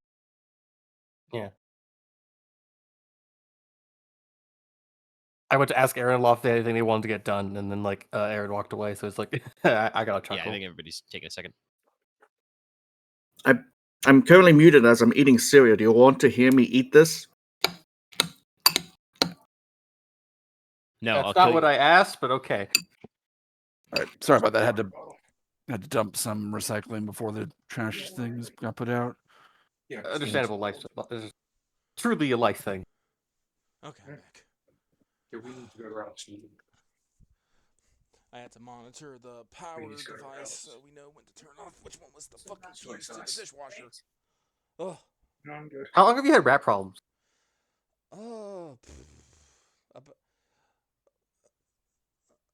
Like we haven't had constant rat problems. Like we had a rat problem like for a few weeks, like last year, and then they kind of fucked off. But now they're back. Probably because it's summer and they're looking for water. Honestly, I will say that is the best part about living in California. No rats, no roaches. Yeah, we don't got a roach. Possums, raccoons. Speak for yourself. Okay, sorry, my part of California. They're definitely rats up here. Well, you also got raccoons. And Oh yeah, possums. we have trash What's cans. your ninja rat? But no, I think they're only a problem right now because they can't find water, so they're coming into the house trying to fucking find it. Because I guess you could just put. Possums are chill. Raccoons are evil. Nah, like just one of the things. I actually caught a couple of the rats last time. I just dumped them in the trash. It's like, go live in the fucking trash pit, the trash dump, you fucking rat. I guess you put like a bowl of water Gone out, but that would have been rats. that would not Rats done are in the anything. wall. They were in the wall. They actually chewed through the wall between the wall between the exterior wall and the interior wall, like in our sink area. They chewed through that so they could chew at the water pipe underneath the sink, so they can get the water from it. And like now they've chewed. They're trying to chew through the water pipe in the dishwasher because after the first time we replaced that with something that they couldn't chew on, and they're all like, "Well, how fucking dare? We're thirsty. We thirst." Rats legit like evolved into becoming just urban scavengers to the point that it's like they can just chew through concrete. That's It's mammal, insane. baby. Well, they can't chew That's through mammal. concrete, but they can chew through drywall, a lot of foams. Like for the longest time, there was a battle between me and them as I kept covering their hole with this plastic sheet. They couldn't chew through the plastic sheet, so they kept chewing down and around it to get by. I mean, rats are smart. Listen, there's a reason why we make rats solve mazes.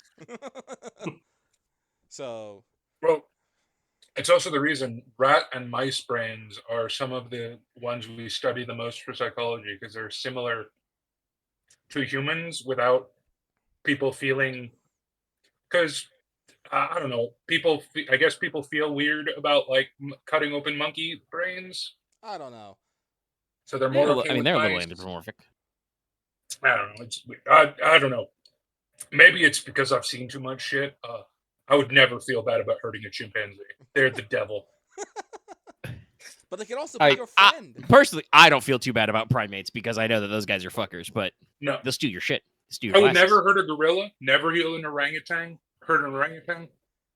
Chimpanzees are top 10 most evil animals. Gorillas are such bros. Gorillas are like elephants. They are mostly docile herbivores, but if you fuck with them, you're dead. Yeah, because like they're. I mean, 'cause honestly, it they probably have comes herbivore from muscle. it probably comes from the nature of them being, large and in charge. If you're a bull elephant, until man invented the gun, what do you have to fucking worry about? Is a lion make gonna a big- eat you? No, you'll they step make on him. a- You'll step they on had his a- whole family. Hippos, What's he gonna do maybe. about it? Elephant versus hippo has got to be like a fucking. I mean, Brutal hippos are fight. also Satan's creatures. They are No, walking, hippos- swimming tanks. Listen, hippos are nature's raid boss. One of my favorite They YouTube do have shorts I've multiple ever health bars. seen is it was on. You remember the whole like 100 men versus gorilla thing? Yes, I remember that. And they dumb were meme. like, okay, 100 men versus gorilla is stupid. 100 men would obviously win. Eventually, it would overwhelm the gorilla. The gorilla would kill like maybe 10 of them, and then it'd just go down to numbers. You want to know an animal that could take out 100 men? A fucking hippo. Because I'm pretty sure humans can't damage it because its skin is fucking, like Omega said, it's a tank. Yeah, like a gorilla's only got 4 hands, if we're being generous. That's only 4 windpipes it can crush. At the same A time, hippopotamus doesn't need hands. What do you do?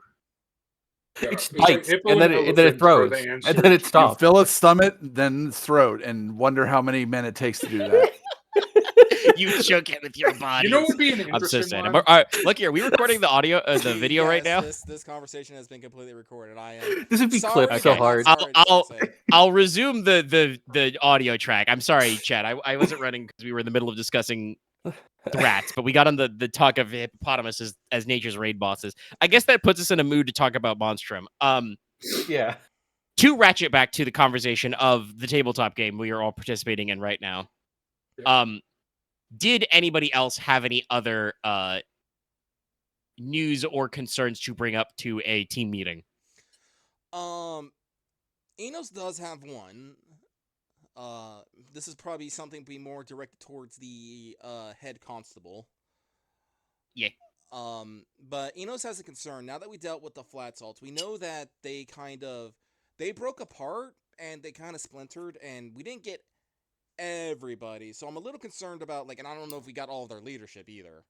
So Inos is a little concerned because guess what? One of them tried to show up and Nodding. tried to do a fucking revenge on us. Inos is Yeah. concerned about, them trying to join up with any other. I don't want to say gangs. I don't know if we have any other big gangs, but groups of lowlife. Yeah, groups of ruffians or lowlifes and trying to maybe incite them. And Enos wanted to know from the head constable if there's any groups like that and if there's any preventative measures we can do to maybe curb that before it got started. Omega, I have a weird question after this. Yes, you hold one. Scouring my notes.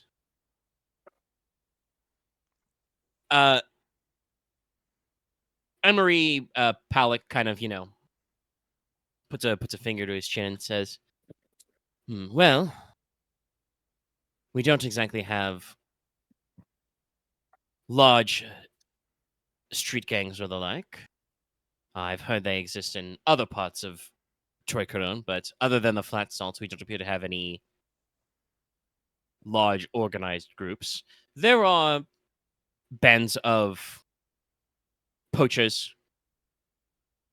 tax dodgers, that sort of thing in the woods.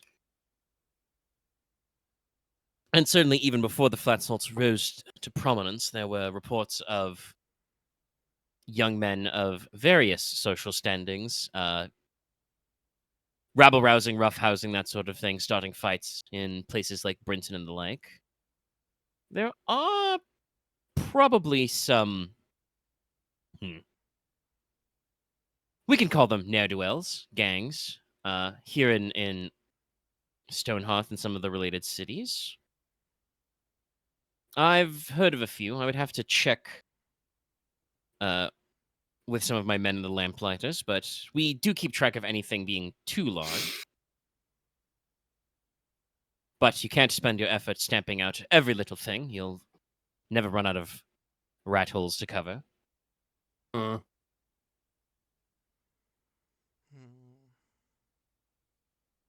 He kind of like ponders and then kind of and shoots in a side glance over to where Logesh is sitting and says,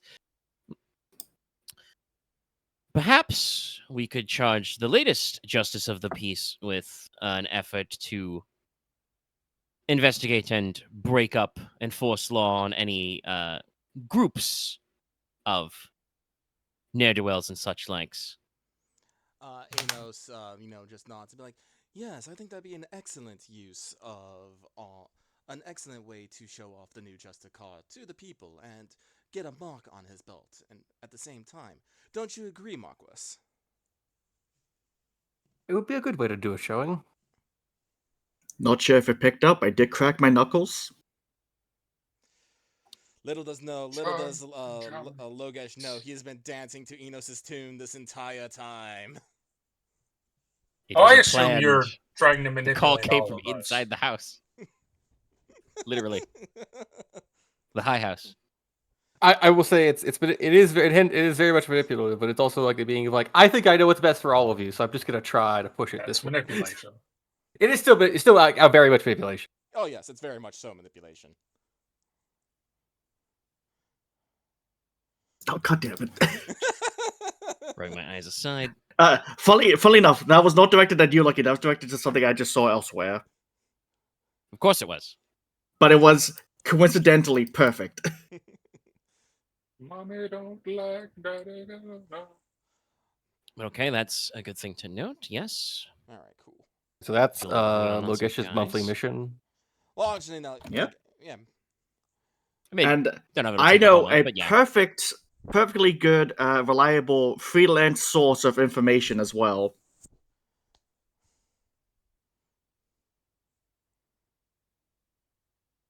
Hint, hint, light up the Walkman signal.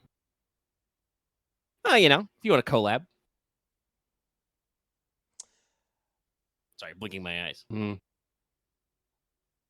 Out of character, I don't know if that's a great idea, personally. Because I mean, it depends on what we want to go for. You Yeah. know, Yeah. I'm sure Wargman could dismantle a few gangs, but The idea, I said information, not like getting him to do all the things. you also just have people under you technically now. well, that's like a coming as a Justiciar. It's kind of a thing. Like he is enabled with the power to enforce the common law and so on and so forth. You know, sentence people in court, have them clapped in irons and stuff. But you have not also charged Logesh with like a lamplighter rank. So, for right now, it's mostly your other justices of the peace and stuff, and any wandering constables and sheriffs. Sheriff, you don't like it. But yeah, there's probably any number of people that with his authority he could corral. Yeah. So we'll put a pin in that one too. We're all playing on that stuff. Yeah. Yeah. Something I can get on. All right. Okay. Well, once again, I'll pitch it out there. Anything else? Anything else? I have a question, Omega. That's right. Yes. Yeah. I don't know how to phrase this. Like, are we allowed to publicly declare groups as terrorist organizations? I mean, What do you have in mind? the word terrorism hasn't been invented yet, but I mean, Or as enemies of the state, I should say.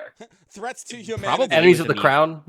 you could 'Cause definitely we should declare some enemies of your house. We should declare the Pirate Brotherhood to be enemies of the house because they tried to assassinate you. Actually, that does raise a good point. I don't believe you guys have yet sat down and said you've run through what's his face's Bloody Brad's books and stuff. That's true. Right. Well, honestly, I totally forgot we had So- them. You Yeah, I- you did. I You did did too, actually scoop yeah, his stuff up. yeah. So there is Yeah, we did. some But some I exposition might need to do there. Should, I mean, they did you try and could kill you. make a statement. You don't have I don't to think that would because change anything. the alleged force of the so-called Pirate Brotherhood has already been, declared a serious enemy by engaged operations against the King's Navy and stuff. I don't have report know to the if- Admiral office anyway. I don't know if, speaking of reports from the Admiral, if It was in the letter too. Leslok has told any of you, but it was told to him by the High King that apparently they did like seize a brand new ship out of the ports in Oh shit, that's Inos right. Viento, for instance. I mean, everyone did say this for the Orphan Secrecy, so I guess I could bring that But up for just the context Also, of it, I yeah. do want to say the point, as a point of order, saying, "Oh, the Pirate Brotherhood tried to have Leslok assassinated." You don't know that. Yeah, I'm about to say we That's don't fair. know. We know they might be. They were involved. Yeah. We know they tried to carry out the hit. Who contracted that is a different question. No, We and still also- not found that and assassin. And also, personally, I don't want to give their actions weight by doing Nope, such that's a, fair enough. a public declaration by saying that if we were to publicly announce such a thing, like yes, it'd be like yes, we're against this, but also it gives them Infamy? Yeah, it gives them infamy. It gives them influence in bad circles where people can go, "Oh man, they're so fucking bad," as they hold up their Nintendo Power Glove. Terrible. I'm sorry, I'm just But, imagining fucking Blackbeard with a Nintendo Power Glove. Somebody get on that edit. But it still has the hook. It has the hook blade attached. But So bad. so But, and again, like it's one of Oh those god, that things- reminds me. Again, it's one of those things. While the Pirate Brotherhood is a problem and is definitely one we're gonna have to deal with, like I am always of the opinion of we need to deal with problems closer to home than farther. Yeah, that's And fair. right now we still have the quote unquote Raiders of the Ivory Coast to worry about. If we're gonna be True. worrying about naval conflicts and stuff, that is probably number one, Lorelei Rock and the Sea Devils within it, most likely, probably, totally. And then number two, the pirates or whatever, or skirmishes or whatever that they got going on the Ivory Islands, probably, totally, for sure. So, Pirate Brotherhood, while definitely a problem, that is a much more, You can't see. I just did like a big ass circle, like global, even though it's not necessarily global. Macro scale Macro problem. scale. Yes. Thank you. Yes. Yes. I also definitely got the feeling that the Lady Admiral was doing kind of the same thing. It's like, no, it's pirates. There's no Brotherhood, just pirates. Yeah, no. Just pirates. I do think Allegedly, they claim to be some sort of pirate brotherhood. Yeah. Big It's scare like quotes. It's one of those things. It's one of those things. So I'm just thinking. I'm just imagining Lady Marin as like the fucking the Turian counselor. Just like, yes, pirate brotherhood. We dismiss such claims. No, but like again, oh, I'm sorry, I'm not gonna explain this well, but saying that I get what you mean. Giving No, I understand. giving a group clout, basically. Yes. When you Don't don't give need them to, anything. it's a whatchamacallit, a two-way street. Yes. Thank you. It's just saying a statement for the sake of saying a statement, but it just gives them more benefits than it gives us. Yes, but also At the moment, anyway. You reminded me something else that the king said in his letter about potentially renting out land to the crown to build, maybe a sea fort or something like that. It's like this is kind of ratchet us back around to naval and whatnot. But do we want to think about that? Like, I'm not entirely sure what that process would be. I'm gonna be real. Pitch it to the squad. I'm sure your advisors can think about it. Yes. Sure. Let me just actually get the specific wording it was in the letter, just so I actually Yes, get it right. please. Like I said, I would write it myself, but I both have I still have the copy, but I have it open too. pretty sure So I'm so reading. when you find the relevant section, yes. Because for all intents and purposes, I would like our home and island to be, better protected. Safe and secure. Yeah. You're unsafe. Mm-hmm. Well, and having It's a secret. more direct access to naval assets is, a big deal. Obviously, you guys are trying to run your own navy for house purposes, which is something that, the houses do. You can, sail boats under your own banner. But if you have access also to the king's navy, that can, be helpful for other things. Like I said, you did just talk about earlier about trying to grow your naval tradition. Yeah, no, we're never gonna get to the levels of, House Marin in our navy, but we should be able to at least feel secure in our own waters, at the very least. Okay, I found the section. At least until you guys invent ironclads. Yeah. Let's see here. And Marin's gonna come Thankfully, knocking to us, being all like, "Please, sir, may we have one?" Just to say thinking. the section. You want to put it in text or just say it? Put it in text. Well, actually, do you Alright, want to read it out loud? I would like to, because suddenly Feel feels free like to it read has it out loud, memorized, but because you the can letter also does not type exist it physically. read it out for future reference. So thankfully, we're not crewed and armed. Her efforts will be focused on in order for her office to better protect security and cultivate the King's Navy presence in Norland. Perhaps it would be advisable if the Marquess located some suitable lands, which might be leased or donated to the Crown, construct a naval fort or port for the King's Navy to use in addition to the civil ports. We are certain the Lady Admiral could provide any further information on the subject. Okay, so it seems like we might want to confer with the Lady Admiral on this. Which it is something probably to be established in summer court. To be discussed. How about this? We can probably broach that at summer court. Inos already has plans for House Marin on the summer court. They are staying at my house, right? Yes. Did we iron that out? Yeah. Yes. Okay. Yes. And it's just the youngest sibling and the mother, correct? Yes. And probably their. But she's going to bring a couple of. Well, yeah, their courtiers entourage, with her, obviously, but I'm saying the members of house. But yeah, so let's. And we can also ask. We can ask the youngest. I keep forgetting her name. It starts with an A because of course it does. I want to say Aquila, but I don't think it's Aquila. No, Aquila is that's Aquila is the twin, the female twin. Ilarion. Ilarion, yeah. Ilarion Marin. We can ask her about the Wind Witch situation and if that's like gonna get us in trouble. I don't know. She is a Wind We Witch. should ask her, It's just, but we could honestly knowing Lady Marin, she'll probably bring someone from the Wind Witches with her. They have a close relationship. Also, they're I believe it was. I think I mentioned that it's in my notes, so I'm pretty sure I mentioned to you. But I'm pretty sure I brought up that Lady Corb, Sapir Corb would be coming. She is a magistrate of the Order of the Navigator.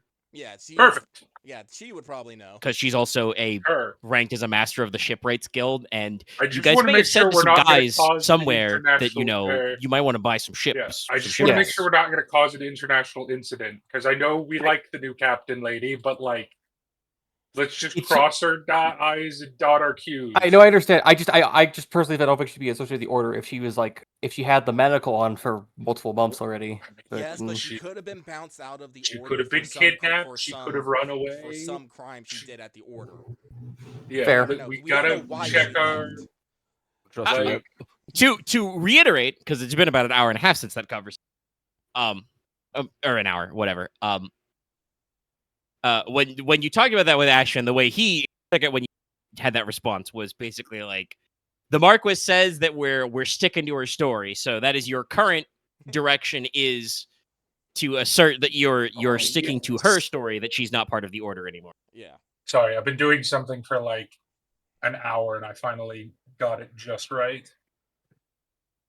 But Behold, hold on. so yeah, let's pencil in. We'll have a talk with Marin about potential. Oh, were you playing with the AI again? Yes, I made Nicola. It actually doesn't look bad. That's what he looks like. But we will You're gonna also spoil a pencil. thought. It's a little weird. Which one? Dallas, don't look at this. Okay. What if I look at it? You are fine because you have done Pandemonium.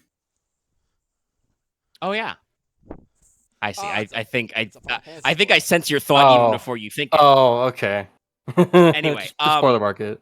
But yes, no. Yeah, you can spoil it for posterity, I guess. Anyway, so yes, that is a point. No, if you bring up the aforementioned section, quote it out loud. Yes. Probably what the general, feedback of your advisors is that while you guys do have some sea forts and fortifications, have coastal guns and the stuff in certain places, you probably don't have enough of them that you can really donate any of them right now. But definitely you could probably find some, a cove or inlet or fjord that doesn't have like a booming industry that you could lease out if they're willing to construct, a port or seafort, or make sure you've got the right keys and stuff. We'll have to find a place, and we'll have to What bring it to the about- table. We're talking with like the So weird. Admiral. Well, no, it probably wouldn't work because we wouldn't be able to get any deep hold vessels in there, not without some work. Sorry, I was thinking about the port over in the Fog Vale that was destroyed. I don't know if that would. I think I actually had I think about that thought as well. That may be something to do, but technically speaking, you guys don't have that. Yeah, we don't have that blocked out either. That's probably a subject to broach with the Lady Admiral and the High King in general at Summer Court. Just because we have discussed this before, right? If whether it's you or other groups under the crown are going to make like inroads into the Fog Vale, you're going to need a steady supply port. So taking over, Svardis and starting to refurbish it and prevent pirates from resettling it is probably just a good logistical idea. Sea trade is very important. Yeah. Like if we So that may come up. If we if we set that up as a King's Navy's port, that might be better. Because it'd be much more. Because we would have the Shadow Pass. Because I think Inos would probably prefer widening and structuring that out as opposed to the port. Because that'd be much more direct. So if we turn, you're Iron Demon, of course you would. But if we were to take Svardis and turn it more into I don't want to say neutral port, but one that's built with the crown's sensibilities and the crown's interest, that might work. That would, I mean, certainly to talk about your earlier question about concern about your rivals and competitors, right? Right. it would not be neutral in the classical sense, but would be neutral in that sense, right? If it was a crown holding, if it was under the authority of the King's Navy and the other crown offices, basically, that would mean that other houses, if they wanted to do sea trade stuff, would have to go through them, and you would be avoiding the issue of like, if the fog. So far in that letter, the High King said that previous High Kings marked the fog veil as closed based on the advice of houses Logi and Ake. Your ancestors basically went there, did some stuff, saw the Night of Fire, went, can't sleep, fog veil's haunted, close the borders, build a wall, we're done. So until you and Lady Ake agree, officially the fog veil is staying closed. But if you did open unrestricted travel there, that could mean you could get certain situations like how your trade with the Lizardmen and Lagartilla works. Like, that is all done through like trading companies that are like chartered in locations like Akunar and Grass Sea, and they just like show up and build some ports because the Lizardmen don't give a shit about seagoing boats and are just like, hello, Lizardmen, we've built some ports, we've got some boats. Do you have some spices, some tea, shiny rocks? No, yes, we have shiny rock for you. If we want to officially probably open need up the fog veil, we probably need to speak with them. Probably. That was in the High King's letter. He did say that Leslok should at least has his permission basically to confer with her, both as the other Norlish house and also she is the Lady Warden. The King's Wilderness is kind of her business. So I mean, yes. Yeah, I don't know if you guys want to schedule it in as like, We should probably do that before a letter the writing, expedition. if you want to take a physical meeting, before Summer Court or something. I would personally like to lean on a letter and ask for input, I guess. Ask for input. Because, like I said, I do want to do a big trip up to Egglands, but I was thinking of that going to be in the fall, Mm-hmm. After Summer a collab, yeah. And I do taking think your opportunity at Summer Court to discuss that kind of like collaborative work with her. Yeah. I do like think about... obviously, like you said, that she will be coming to Summer Court. Yes. So you can have an in-person meeting then, but if you want to start the correspondence course early, we can, I'll make something today. I'll do that after the meeting. I can physically get that done. You got some stuff thinking about that. All right. I guess how much do we keep her in on the situation of the fog veil? I guess by just being like, I think we can. Well, you should assume that everything you told the High King, he told her. Yeah. Because, like, he specifically said that she was one of the people he put in the loop. Then, Leslok will probably just put a note, like a line in the letter, being like, under the respectable assumption that you have been told, or under the respectable understanding that you have been told that you've been told everything I have told the High King. From that point onward, would you, so on. We'll go from there. Yeah, but no, as just ask her like her inputs, and if she. I heard that that I know, And ask her if she would like to send any people along with the the diplomatic delegation. Because while I very much would I want House Logi to get as much. We can't box out our neighbors.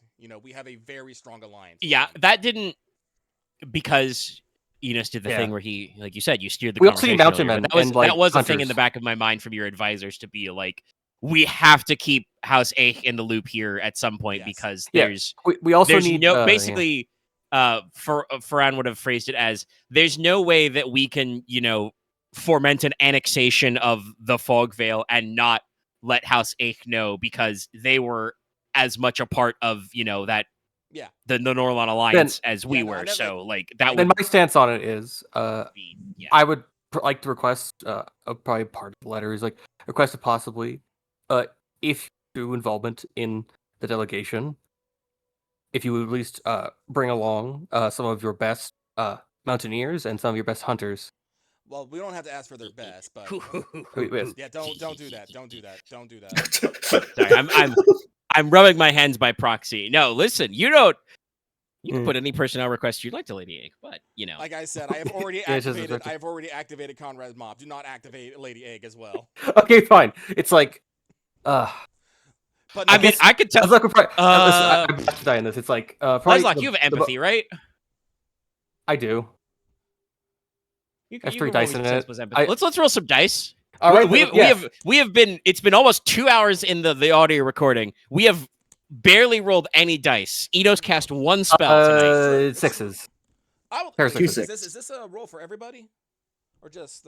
If you guys are basically discussing it, either, and again, I feel it's like the ranged. least We don't have. We can phase in and out of meeting time.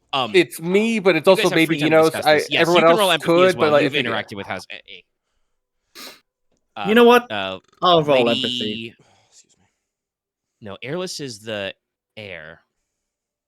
What is Elder Lady? I keep thinking of her as Lady A, so I can't remember her given name. Damn. Hey. Yo. Finger guns. Mule. I'm not saying nothing for nothing. I'm listening. You have like something like You are the listenman. precise to say. I'll probably lean over and whisper what Sorry, I hear. I wanted to say John Listenman, but then my brain instantly went Jimmy Hand. I'm Jimmy Hand Grenades. No, it's Loth Listen Man. Loth You gotta Listenman, alliterate. thank you. Yes. Okay, you guys got some scores. So those of you who have interacted with Countess A before, you know, you guys can make a reasonable grasp of her mind. You know what her plans are. Absolutely, this is the kind of thing that, you know, speaking of sending people where maybe they shouldn't go but will go anyway, this is absolutely the kind of thing she would send Airless A on. You know, Airless is ranked as a King's Ranger. She is a Constable of Crag, so she is a, you know, student of the law and of the wilderness. That's not a bad Like, thing. Absolutely, show she up. would send her heir as her representative. Well, that's I'm not Which against probably means that some number of Airless's posse would come as well. Yeah. If security was a concern, we would also ship Agnar Bloodaxe here. the big boy. And if you were to bring up naval concerns, Lane The Raiders. Fishgrief, who is Airless's like close personal friend and is a knight of the Sea Griffin, is like also that's what House Fishgrief does. I've described them before. Their lands are the northernmost coast of Norlon. It's just rocks They and ice. basically spend their whole life posted up on the shore, looking north and breaking glass in case of frost giants.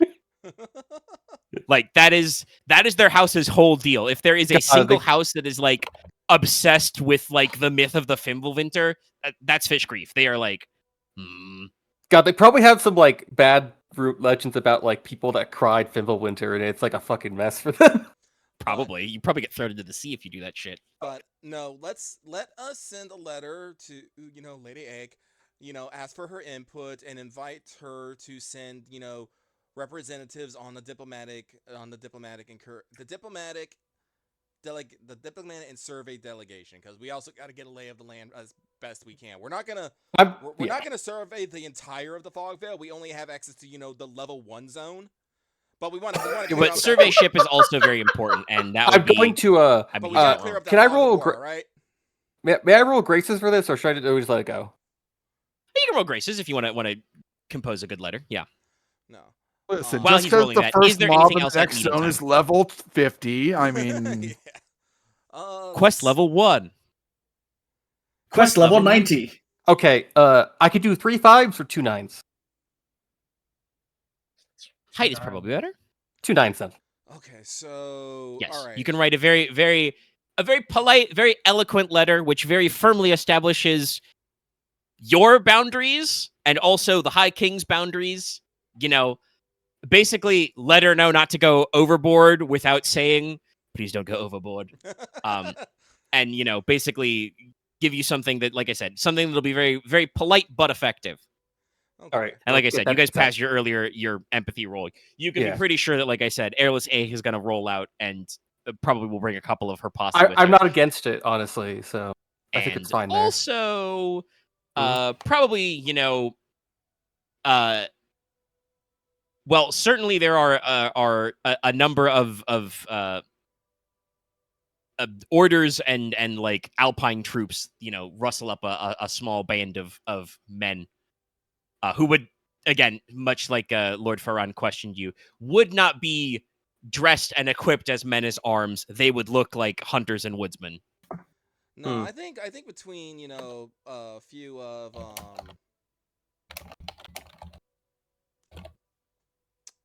Amirs. Fuck, I was trying to remember who was the master of the Corbwood, but between a few of Yes. Amirs and a few of the Aik Mountain Men, I think our security would be pretty well. Other than that, it's people to talk and people to understand. So no, I think that's pretty well handled. We'll have to go through the Shadow Pass again, so that might be a bit of a bum trip, as people will only be able to walk two abreast in complete darkness. That's gonna be grand. Yeah, what's the worst that could happen? Well, That's why we bring lights. Yep. But okay, so I think that's it for the fog veil for right now. I think we've addressed our naval concerns. I've talked about internal security, make sure we nip any potential problems in the bud. The castle is underway. I don't think we have anything specific to talk about there. Like I said, our next duty on that is to actually go out there and, stare wistfully over at Lorelei Walk and be all like, there's something over there. Road Also something in the Tell me your water. secrets. There's something in the water. Something in the water. Fear the water. There's something happening here. But let's see here. We talked about the roads. So that's good. We got our boat situation handled. So basically, I got. Well, I know that Leslok now has a couple of post-meeting plans. He wants to talk to his mother, and he wants to Oh shit! I never set about preparing the orders to improve the roads, which will probably take the place of a company role. But apart from that, I have an expo dump on what kind of stuff Bloody Brad knew. Keeping in mind, I probably should have re-edited this to be an info dump form, but it was mostly different, so this will probably not have like a text recap per se. Okay. Right now, anyway, I may reformat some notes later, but it'll be, like I said, this information was originally written in a different format, but I have an expo dump from Bloody Brad, and because we're fully onboarded for Lorelei Rock from top to bottom. So there is whether you go out and look at it in person right now, I definitely have like common knowledge background information to hit you guys on that one. Cool. So what phase first? Leslok stuff, pirates or rock? Not pirates. Pirate Rock. I will put my vote to that. I don't know. So you guys pick. Let's go with pirate right now. Pirates. Yar har All right, okay. Let me scroll to the right spots. The pirate is free. You are a pirate. Yar har fiddly dee. Being a pirate is all you can be. Do what you want because a pirate. We is are free. so music pilled. We've had Yeah. like 4 music references in the past like 10 minutes. Anyway, Oh my god, you have no idea how much when you said, "What do you want to do, rock?" I just wanted to yell, "I want to rock!" Dun, dun, dun, Ah, dun, dun, do, dun, do, do, dun. do. I know. Listen, I know how the I love group that song. works. I love that song. That was a song I about. totally That was a caught song. you That was a singing childhood something song. happening here man. back there. We're chilling. Okay. So, Bloody Brad's information is mostly in the form of his captain's logbook. Brad was like literate. His skill at handwriting was not good, but like he learned his letters. Like I said, I don't think you guys ever figured out exactly what his backstory was, and he's dead now, so you can't ask him. I don't really think I don't really But there care was, that like, much. There were some, like running theories that, like Vossler is kind of a vaguely Norlish name, but, obviously could be an alias as well. He's a dick. Well, he's dead now. But also the information from his quarters would include, like I said, his personal logbook, probably ship's logbook, which would include the important stuff that you cannot fucking lie about, otherwise people will kill you, which is the money. the quartermaster books, the money books. You It's cannot. not always about the money, Spider-Man. It's always You about the Mets. you cannot fudge the ledgers on a ship like the Foxhound, because if anybody ever finds out you cooked the books, instantly Mutiny. a fight will start. Mutiny. That Like, exists yeah, for a so reason. like you have to trust the quartermaster to be pretty straight with you, and the captain to be giving all the correct information, because if you fuck it up, it's bad. People do not like that, even I pirates. think Pirates especially, actually, honestly, like more so than like a civilian merchant ship or a navy ship. Pirates really hate it when you lie about how much money they make. They are not Listen. happy about it. listen, the charisma and the actual trust of the captain is like what holds a pirate crew together half the time. It's true, especially because pirate captains are usually picked semi-democratically. Like, obviously, you can strong arm your way, but like, again, you're on the ocean for like weeks or months at a time. If your captain's just an asshole, you could just throw him overboard and pick a new captain. Also, half the people probably don't speak the same language. But That at least that's you more don't have to worry actual. about That's too more much in actual this setting. pirates. But yeah, but so you have charts, you have personal logbook, you have money ledgers. To kind of summarize what's in those, some of which may require some creative reading. It does not appear that Vossler was well studied in Thieves' Cant and like used it a lot, but did probably use like common piratical phrases and illusions and slang. Yarby bucko. Honestly. But the main thing you're gonna pick up from this is that to answer Nicola's question earlier, basically, or his query, Vossler was not technically a member of the syndicate. He was also not strictly speaking a corsair from the Ivory Islands. He has like brief mentions about hearing about like calls for captains to gather. What is the name of the port actually in the Cauldron? Me cranko my notos. But like in his ledger book, he kind of like writes almost like muttering to himself, like well, if they don't pay me, maybe I'll listen to that call. I'll relocate to the Cauldron, and it's what is the one? The Blackport. Okay, that's simple. Simple pirate names, the Blackport, with the clan of the freebooters on the island of Altan. Yar. I gotta check on Lands Logi in for that. charge. But yeah, basically, Clans in Vossler charge. says that like it seems like in his ledger book, Vossler is like a week from quitting at any given moment. He is perpetually a week from quitting. He's actually complaining about everything. Yeah. I mean, it's his private ledger book, so yes, he is his logbook. He is absolutely like bitching and moaning about every single diary. ship. Fuck this shit. But so My he first was mate not was a bitch. formally part of the Pirate Brotherhood, but he had at least heard on the grapevine of a quote unquote Pirate Brotherhood forming, and it doesn't say whether he like received a formal offer or not, but it seems like he was in a position where he could have committed his colors to the cause, but he did not. He was technically fully independent. His main point of contact, which I believe you guys may have heard the name before, but his main point of contact with the syndicate was named Madame Marsh. Mm-hmm. You're pretty sure that she is not the same Marsh that you guys also saw in the capital. No, but I'm getting the impression that a large chunk of the syndicate came from the Marquess. I mean, yeah, that is actually like a decently, I think to like adjust here, because let's see, like you go back far enough in the notes, and basically, Vossler takes syndicate money to do their dirty work at sea. Whether that's like actually just generating extra capital, or it seemed like his most recent assignment was basically waiting for the Corsairs to arrange a meeting through intermediaries,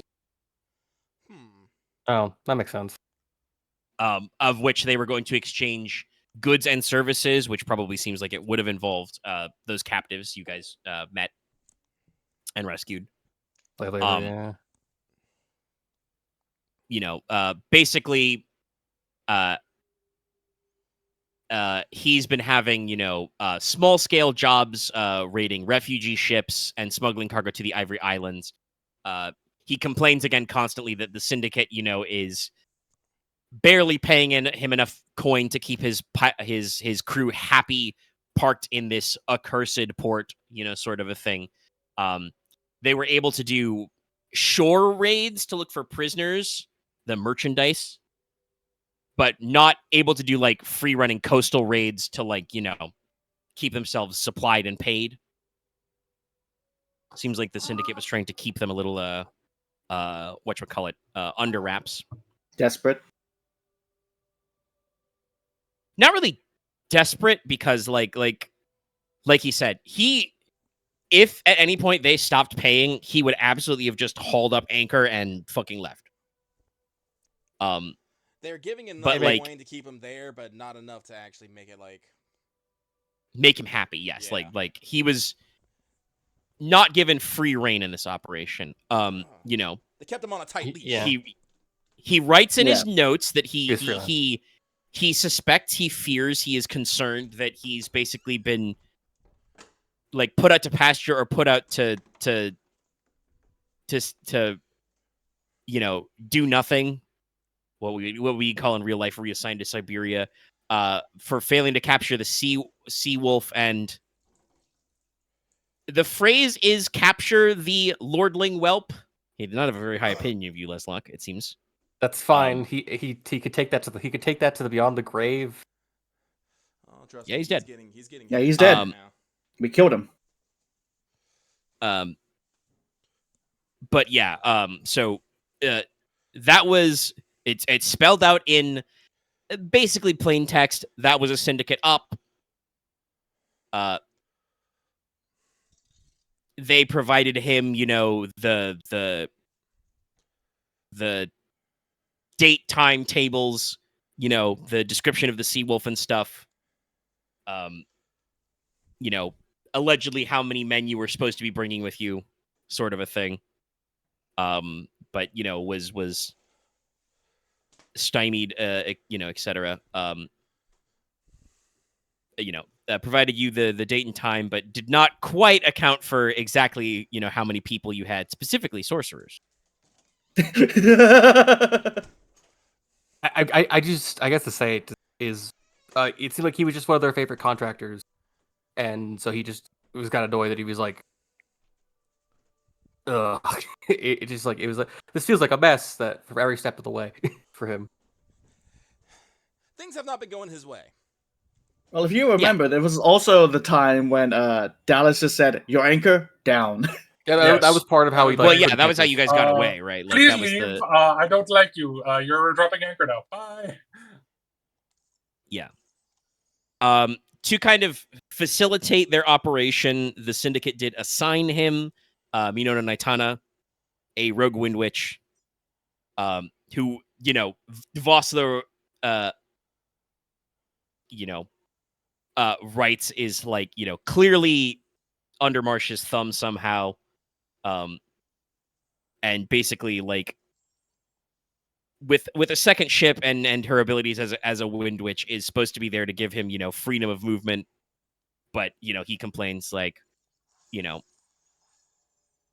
what am I supposed to do with freedom of movement? I can't go anywhere. I'm supposed to hold this harbor, and when the meeting is arranged, we move the cargo.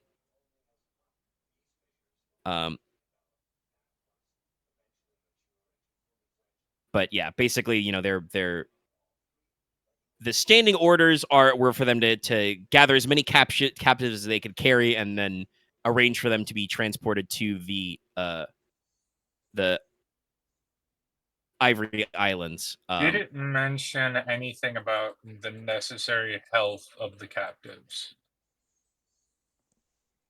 Yes, Like, did they have actually, to- okay. Inos, I think, overheard some of this stuff, but yeah, no. Again, Vossler is annoyed. He complains. He's been told to keep everybody, intact and unspoiled. But no, like, physical requirements, like only take able-bodied, young.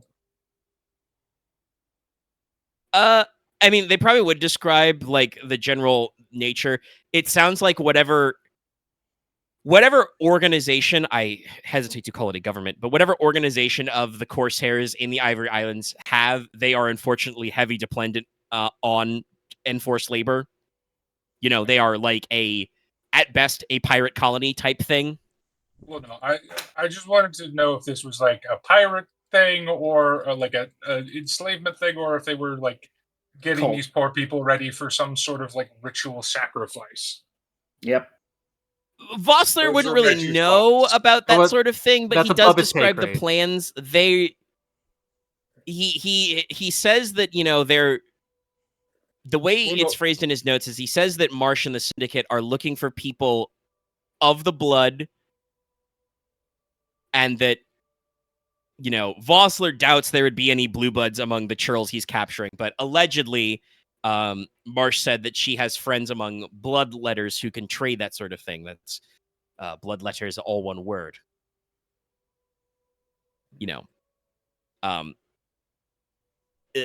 He says, she talks sweet about like they'll make plans to like, expand the frontier, grow their influence, claim real power.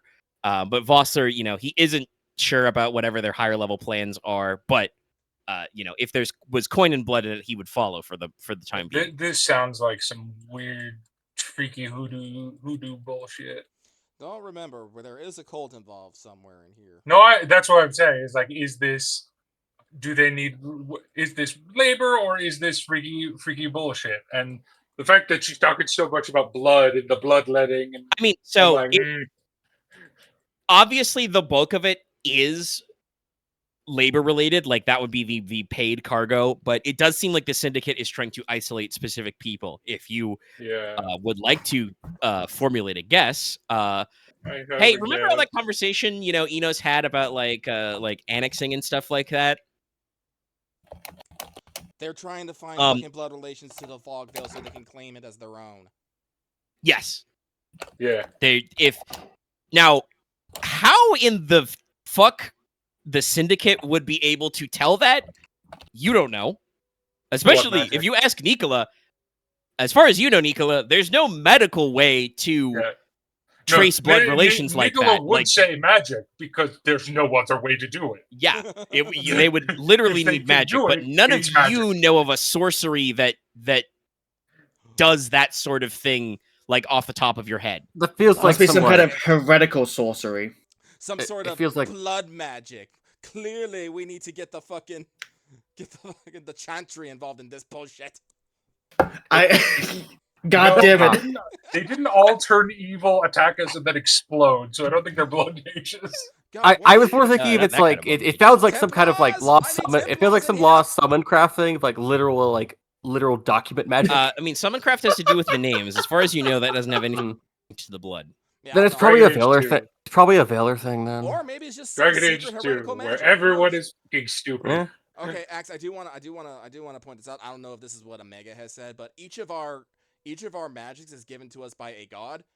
There are other gods. So there. Oh yeah, true. There are lost magics. Yes. Yeah, there are fallen thrones. So there could be formats of sorcery you guys entirely don't understand. In addition to, obviously, I've mentioned before, there are forms of sorcery that were understood by the pre-Calamity civilizations that are not governed by the strict interpretations of post-Calamity stuff. There could be blood magic, and it could be freaky. Who knows? No, yeah. It could be a serpent god that is. I was only like blood. half lying about half joking about the blood magic thing.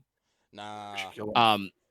But like you guys would know that there is like you guys have encountered anyway, there is forms of pyromancy of deep fire magic that is unknown. It is at least rumored, because you guys are passingly familiar with the Wind Witches trade, that like the merfolk don't use anima the same way that Wind Witches do, because they're underwater most of the time, sort of thing. Under the sea. So Yeah, like, and certainly I've brought this up Fae before, just but do things in a way. you, well, speaking of that, yes, you have noticed that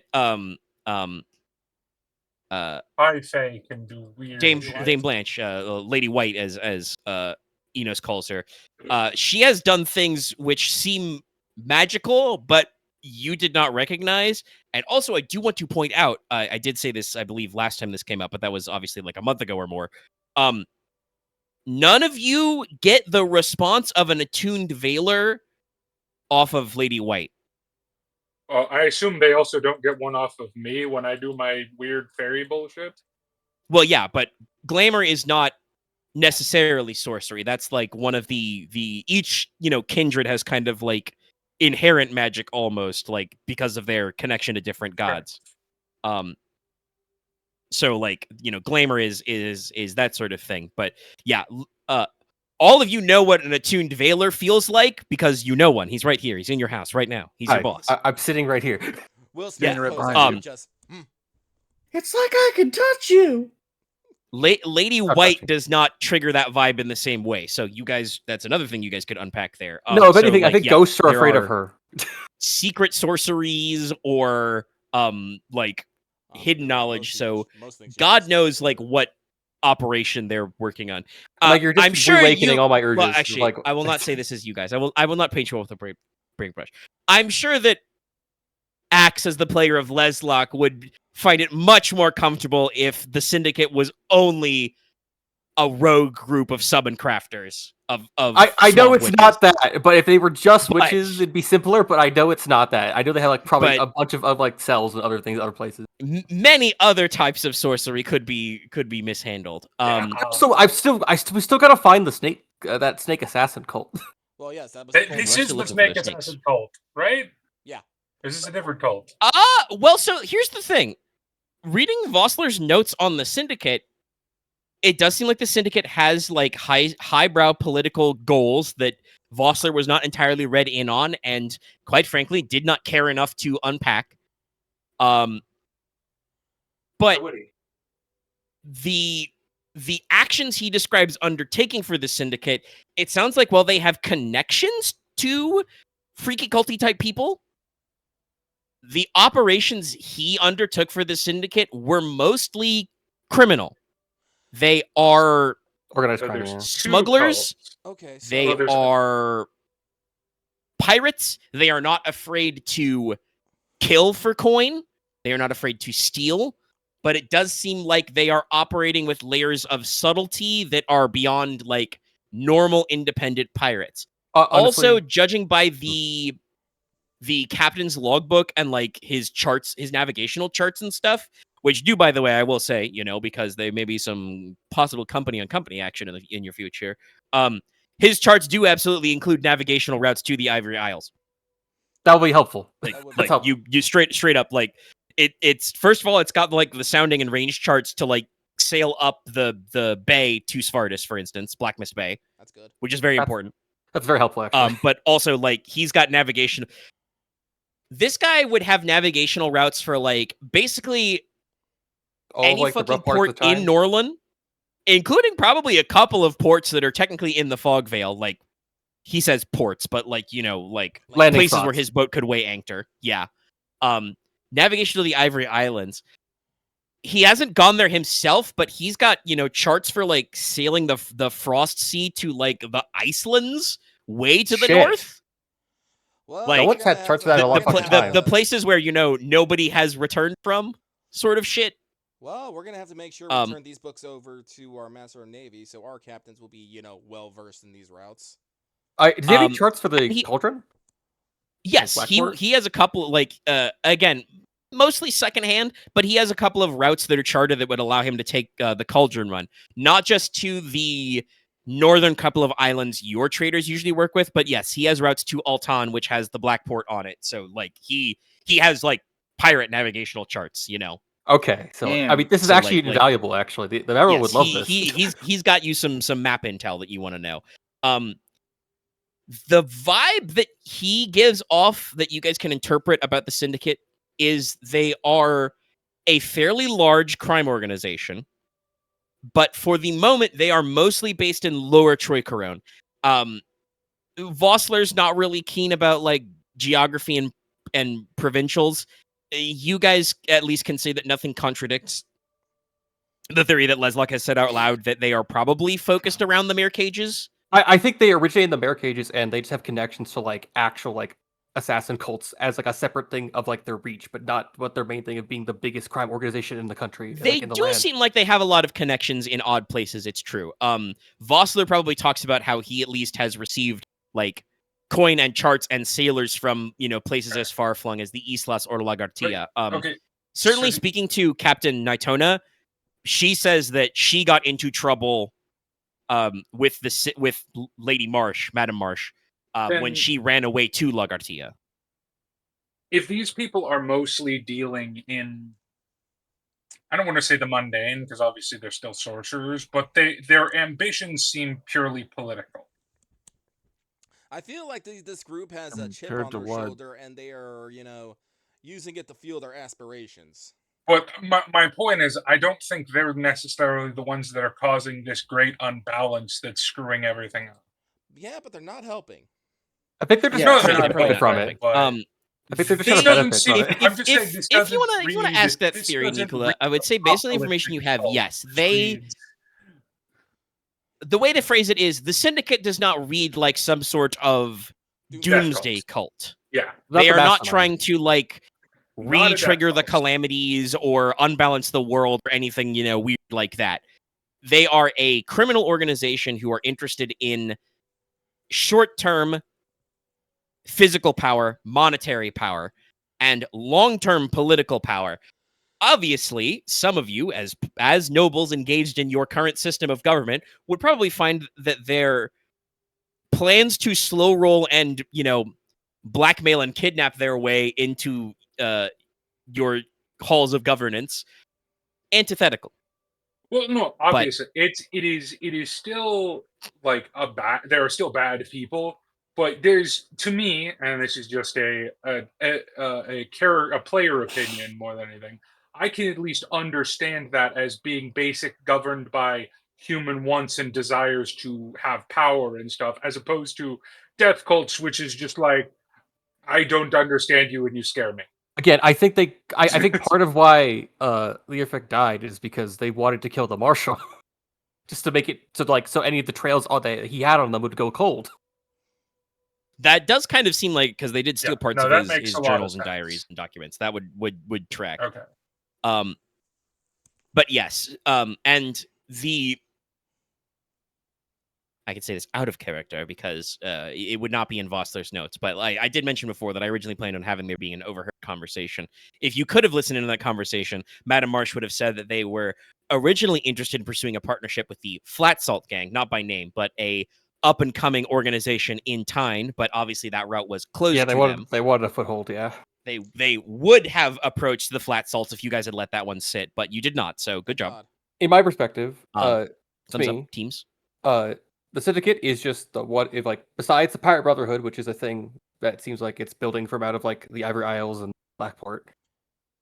It is the largest criminal organization that we know of in the Kingsland, and it's just trying to have a foothold in every part of the every land it can. Seems kind of like what the scale you're grasping I is. am just saying, Nicola is, I don't want to say relieved is not the right word, but just more assured that their goal is something understandable.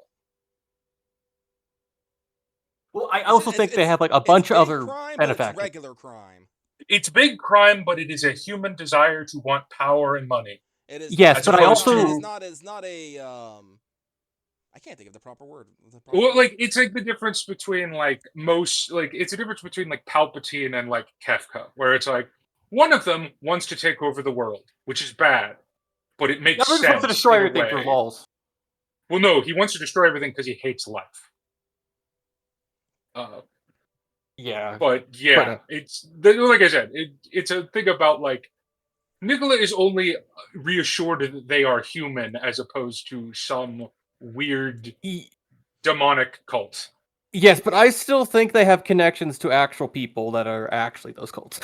That's Yeah. probably true. That's probably true, but but they are not the main part of it. They appear to be part of a wide variety of shenaniganery. No, Um, and it's also assuring that that cult is not some like global spanning entity. They haven't like infiltrated the world.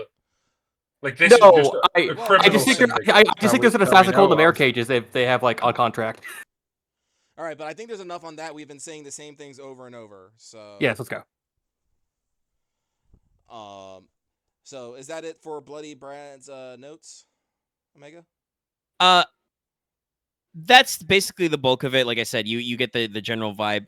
With his like charts, notes, and the statements of and like the plans he had, you can basically cotton on to. We've already said them before, but like a very strict interpretation. There is a group out there which you can probably assume is some sort of company, which is the Corsairs of the Ivory Islands. And they exist on the outlying island holdings. Officially, there are only supposed to be, bandits, pirates, and wild men out there. It's known that like people could live on them because they are separate from Norlon, so they could theoretically support him, but it's going to be very harsh living up there. Now you know that there are slaver pirates who live there, and that's probably something you should think about dealing with. And on the subject of Inos' thoughts, if the only people living there are pirate slavers and their captives, that's a probably pretty legal free fire zone to annex. Yeah. To bring order, perhaps, to True. things going on there. So like that is a thing you need to keep in mind to like start tracking and think about making company actions for and against, and obviously Maybe not if this you year, get more or on at their least, radar, you can think about that sort of thing. not this season. We are becoming more British as the moment goes. This is one that's like open-ended. I kind of like assumed you guys would be working on them in the not too distant future, but for the moment there's not a strict timetable, especially because you did kill Bloody Brad and sink his boat and all that stuff. So like their understanding informationally of what's going on is very limited. We leveled down their bandit camp. Yeah, basically. So like they are out there. They will probably at some point make rules against you because you should assume that the syndicate is probably not going to stop making moves to expand into Norlon. Yeah, And they are probably going to continue to try and improve relations with the Corsairs because that seems kind of like the right thing for them. Honestly, then that definitely makes our plans to go speak with the fog veilers more important. Like I said, You definitely should get the impression that the Veilmen probably, you can decide whether it's Veilmen or Fogmen. I say people Both of the are valley. cool. I'm gonna let them decide. You'll ask them later. Yeah. Yeah, we'll find out the pronouns later. Historically, prior to you actually going to the Fog Veil, I think my text used the phrase Fogmen more, but in the actual text of the adventure I wrote, I used Veilmen because I think it sounds more polite. Fair. Yeah. But Fogman does sound like an insult. I don't know why, but it does. Anyway, we should The probably get to the Fogmen next of the point. Veil. But no, I was Yeah, going to the say that like Fogmen. that's certainly you would assume that the Veilmen are not happy with these Corsairs. No. So, that's you can debatify your own business there. All right. Hold on. Hold one. Slight yawn. Sorry. Okay. That is basically the bulk of what Bloody Brad's got. Wow, I didn't even yawn that hard. Come on. No, I that was me yawning. I know. That's why I'm like, I don't think I triggered that hard. All right. So with that, what we got on the rock? Okay, Lorelei Rock. Your general knowledge of Lorelei Rock probably is communicated to you by Conti, your court tutor. Woo. To kind of recap and reorient everybody, Lorelei Rock lurches out of the southern seas of Norland. It reaches several hundred feet above sea level, so it's on par with the cliff tops on the mainland at its peak. It is effectively a sea-based mountain. The lower levels where the waves hit are covered in, moss, lichen, and clinging scrub. The upper levels of the rock are actually, and the rock itself is mostly made of dark stone. Something you would think of as suitably northern and volcanic.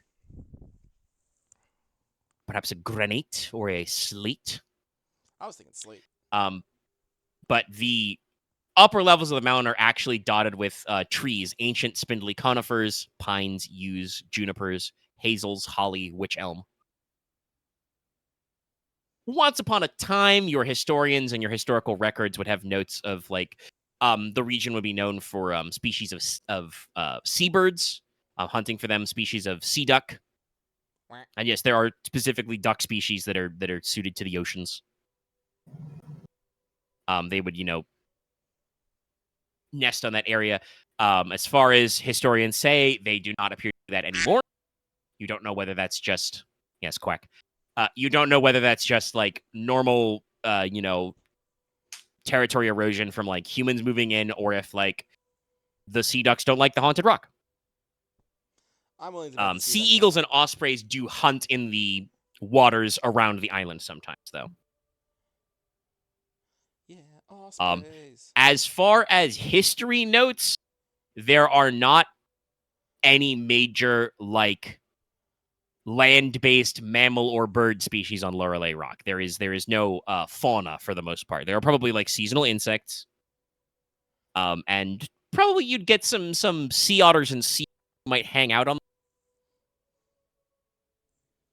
But like I said, no permanent landform animals. Historically, Lorelei Rock has always been known as a navigational hazard. It is it is a sea mount that is offshore of a sheer cliff. So there is a steep transition of seafloor, basically.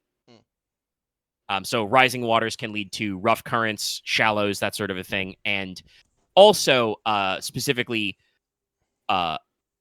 in the wetter seasons, fog clings around the lower level of the rock as well on the cliffside. So it makes visibility very poor. That last time I looked. Yep. The waters around it are filled with stone reefs and shoals, which make using large boats difficult. Also, there are sea caves on the rock itself, both at sea level and also underwater. These were part of the merfolk's settlement. So there are odd current zones where the current will the water level rises to the depth sharply, but then it may sink down rapidly because there's a cave under you or something. So rough, unsteady waters, fog, cold, haunted. On a clear day, the old stone-cut steps up to the small monastery and funerary temple at the peak of the rock are visible. This was known to be maintained by a monastic order, the Brotherhood of Wave Riders. They are now defunct. There is no active membership survey, no church records of any monastery that is currently operated under the auspices of the Brotherhood of Wave. They are kaput, as we say. But they were historically known as the operators of that area. There is a small spire or belfry attached to this former monastery, which even today reaches above, the trees. But clear view of the top of the mountain is not possible even in winter because those are evergreens, baby, evergreen conifers. So Beetles they do not lose forever. leaf cover. Damn. Historically, though, it's still the southern shore. But if I think if I've got the zoomed in Norland map, latitude-wise, Lorelei Rock is still like it's the same latitude as the Bident. I don't think I planned that, but it works out very well. So it's still cold there. like Yeah. Teine has kind of this interesting like longwise shape where you've got like a lot of central lowlands and like low rolling hills. Probably got some glacial valleys up by the mountains, and then you've got this long peninsula that juts out into the ocean, the Clow Peninsula. But Lorelei Rock is still sufficiently north that it gets fucking cold there. You might get a little bit of sea ice on the top, not a lot though. There's no like rivers or glaciers to like put ice onto the coast, so it's probably very mild, but does get foggy, does fucking snow. Even before the rock became devilish territory, there was always subject of rumors and legends about the territory. Sorry, it's a little funny. I'm trying to read a little bit. The Tinemen knew it was occupied by the Mer since the time before the Covenant. Like, going back to like shit like Codex Gridarvol and like your oldest ass records, people have always known that merfolk occupied the rock. Okay. At the very least, it was known since the time of when the Southern Sea tribes on the aforementioned Claw Peninsula were pushed back by the ancestors of House Faron and House Gladwin. Basically, there have always been stories of singing which echoes out of the mists and waves, which allegedly would sometimes cause men to, fling themselves from the cliff for its beauty. Fucking simps. Beautiful singing rock stuff. It wasn't until Siulmund, son of Logi, who set foot on the rock, that actually your house officially reached an accord between men and Mer. Gifts were exchanged. The Mer would allow boats safe passage. It's not explicitly written in your records, but it's entirely possible that some of your previous navigational errors were, well, let's just say this. There are unforced errors and there are forced errors. They were probably forced errors, because the people on the boats were not being sufficiently, aware of the in the water. Murray were like, no, go that way. Fuck you. Yeah. But also just, you sail your boat too close and a merfolk would, crawl up your rigging ropes and be like, hi, what you doing? You in my water? Now you're gonna be really in my water. Your boat's going down. That is, speaking of, inherent magic as part of like the esoteric disciplines associated to each kindred. Remember, that is the merfolk one, is just the way of water. They just melt and break things. That includes stone, metal, and wood. So they can just hull your boat if you're not looking. But basically, they allowed safe power of passage. accelerated water erosion. Power word, sink. Power word, sink. That's terrifying. Power word, drown. No, they don't actually have power word drown. That's They just can power make it kill, rain, that's just power word kill, but kind of like more fucked up. with more steps, yeah. They traded with your coastal villages. They did exchange what, quote unquote, their crops were, but basically pearls, corals, seaweeds, some form of seafood. The merfolk would farm like certain crustaceans and seasonal fish. But if a ship did flounder, they got to keep the salvage back in the day. According to common knowledge and the, I believe this was mentioned in the Codex Gridarvol when you studied up, fragmentary ballads and histories about it, the common wisdom is that Siulmund died young and heroically upon the waters. In recognition of his nobility, the Mer allowed him to be interred in Lorelei Rock. The exact story, and Conti will spare no expense in telling you the various versions. The story of how exactly Siulmund died has a few different versions. The most popular version is that he was fighting a sea drake, a water-going dragon. But there are other tales of monstrum, sea serpents, monstrous crabs. somebody has probably tried to at least once attribute him to fighting a kraken, but also that one's probably not true. Because if there was a kraken attack, it would probably be way more well documented. Also, the southern side of Norland's the wrong side for kraken. You go worry about it on the north side. They like it real cold, real deep. You do know, obviously, that they were rattling around, though. I think that was the legend of Mal Hammerhand, was he fist fought a kraken. Used a big rock. But there are also mundane versions as well that are not, monstrous or sorcerous. There is, stories that he was engaged in ongoing campaigns against the recurring sea tribes. It's kind of implied by Gridarvol's history and some of the other stuff you read that the so-called sea tribes, the sea people that were used to be in southern Norland, were like pushed offshore but didn't disappear. They either stayed ashore in some of the like western areas that weren't as civilized, or were based out of somewhere else. Obviously back in the day they didn't understand the cauldron, but it is hypothetically possible they were operating off the northern end of the cauldron.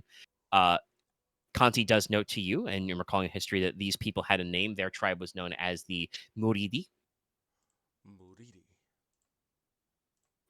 That's an old Norlish way of saying sea people, but you could also interpret that as sea ghost or sea wraith. Oh, great. Another mysterious people. I love it. That's my secret, Captain. It's always mysterious people. It's lost tribes all the way down. I mean, considering our literal historical origin myth is literally about half of the world was just lost because we lost half of the precepts of culture, aka the gods. Well, no, you blew up a lot of stuff, yeah. No, I'm pretty sure it's more than half the world. We are Yeah. literally in a garden. We were some novices. I should probably someday figure out how much scale it is. I think Troikaron is supposed to be like, and the seas around it maybe like at most like 1/3, 33% of the world. Okay, that so we're not a 66% around. Okay, so we're bigger than Eorzea. At least that's an improvement. Probably. I don't. Like I said, I would have to settle the scale exactly, but your map scale, including the bits you know about, is probably like I like 3s. Okay. But yeah, it may be that Sealmund was engaged with the Moridi, pushing them back, and was killed there. There's even, the rumor that he was killed by 9 jealous Mer princesses for pursuing their sister, a merfolk princess. That's some fucking Hindu shit right there. I mean, honestly, no. There's also a shitload of European folktales that way. What's that? You're going to marry our one sister? We, oddly round number of brothers, shall murder you. There were 10 children. She was the one that was 3 going to 12 brothers.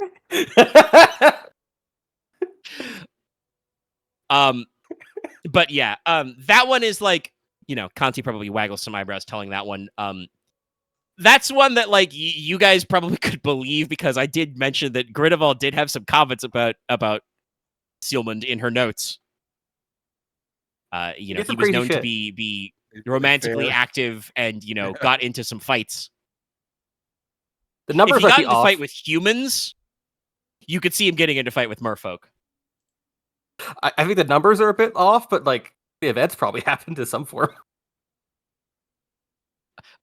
I mean, listen, if you guys would prefer to believe that one of your distant relatives, ancient relatives, required 9 guys to take him, that's fine.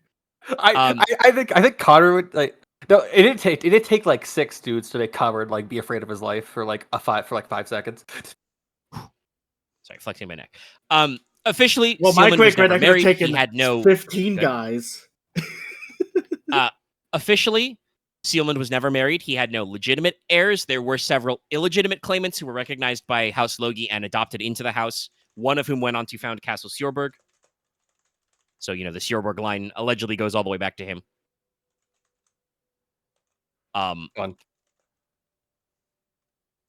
Nowadays, you guys previously, while documenting Castle Sjorberg, got the information that basically, while the castle was there, you guys maintained your trade relationship with the merfolk.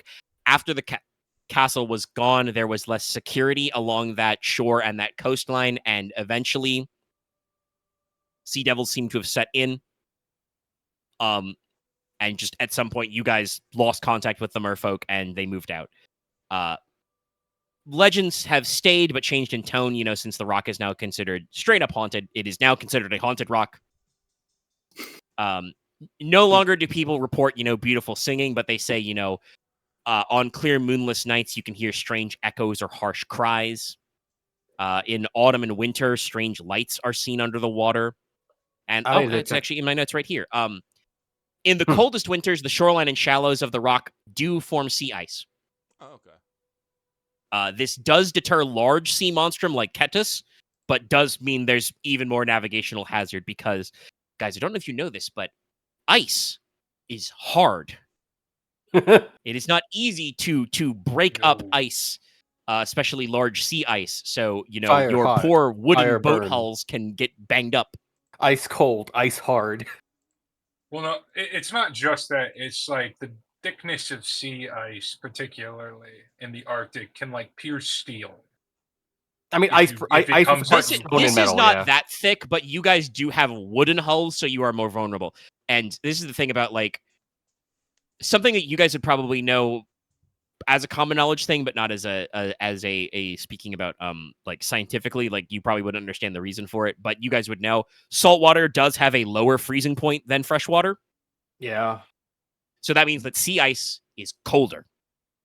Oh boy. Yep. Luckily, you're not planning on attacking this rock in winter. You're planning on doing it in spring or early summer. Probably I'm hoping to do it in I think a week or two. That'll probably work. Like I said, once again, to reiterate to the boys, the whole thing with Lorelei Rock is done, start to finish, top to bottom. The dungeon crawl's there. I have a map and everything. I would like to do it next. I'd like to start the dungeon crawl next week, but that's me. Axe, please let him We can probably do it speaking, next session, and then we can make the plans. Stop saying you're gonna do things every 5 minutes. Tired luck. Where was I? Here's my notes. Local villages and ports occasionally report attacks by sea devils, less than on the eastern coast, but still, it's unusual to see in that position. My original notes were so far south, but that's not quite correct. Like I said, it's about the same latitude as the Biden. It's just that usually the western and southwestern shore is the wrong side for it. I imagine there's more of a current off that coast than in the bay that has the Biden. Structurally, your people think of mostly that, that spot that Lorelei Rock is on is the same sort of shore that goes all the way down into the peninsula, and it's unusual for sea devils. They probably don't attack places with high cliff walls, but there are occasional outbursts there, yes. Attempts to retake the rock or survey the extent of monster infestation so far have failed, leading to the current standoff. Actually, getting to Lorelei Rock is pretty easy. You guys will need to get a rowboat and row from either the boat launch below Castle Sjoborg, which will only take you maybe 5 minutes of proper rowing. Or go from Granland Bay, which may be an hour or so trip. Obviously, since it was mentioned and you did send the windlass out that way, you could probably take the windlass. But that would probably be park it offshore and send a launch. Captain Nitona is good. She probably is smart enough and has enough experience as a sailor to go we don't want to put ashore on a haunted rock if we can help it. We'll send a launch. Makes sense. Well, also because if the water's going up and down, that means the boat goes up and down, and that's how you get your boat smashed up against rocks. Yeah, a flute is a fairly flat-bottomed boat, but there would be enough navigational hazards that you could bonk something. Yeah, I'm not talking about the hull, just going up and down. Boats don't stay in one location. They don't. No, they drift. Yeah. That's why you have anchors. Yeah. And again, the rock itself has been unsurveyed for hundreds of years. You don't have any captains who know if there's a safe anchorage point. Just rowing a rowboat into shore is real easy. Yeah. Probably I need a... Well, yeah, okay. Park it, tie it. Go up the steps. You know, depend on how many guys you want to bring. Probably you can't fit. It's in my notes here. You probably can't fit more than a dozen or so men with you unless you want to cover the beaches with rowboats. Probably just a squad of guys just to actually have like people to like. But move you can shit get and- some flex out there. Hmm. You know, depending on how long you want to stay, you might want to find a decent beach to, like, you know, maybe get some rocky outcrops to shield from wind and waves. So if in a pinch you could pitch tents or shelters and at very least start campfires and have dry supplies, because, you know, I don't know how long you're gonna take on this, but it's a decently sized rock. It should take you a little while to hike up and down it, and obviously you may go into the caves.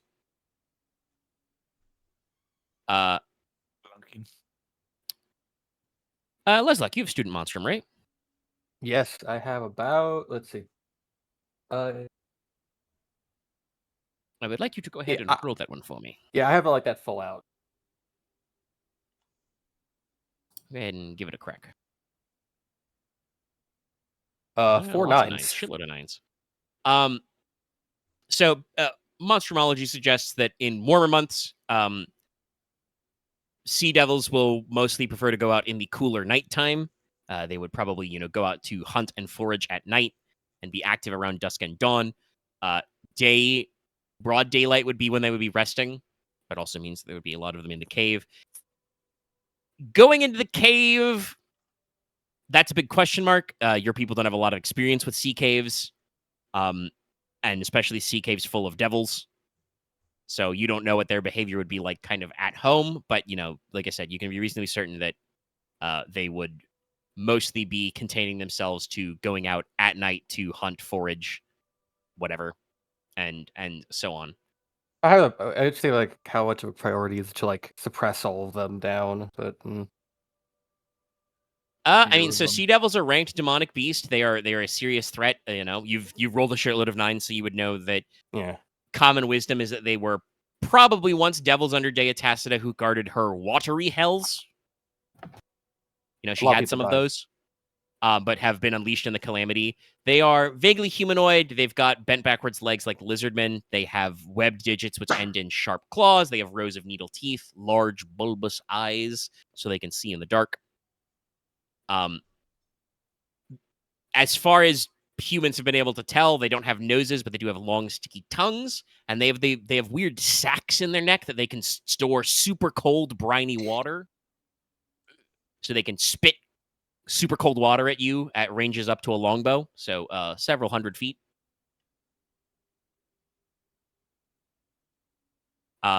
They are covered in thick, armored blue-black scales and sharp spines.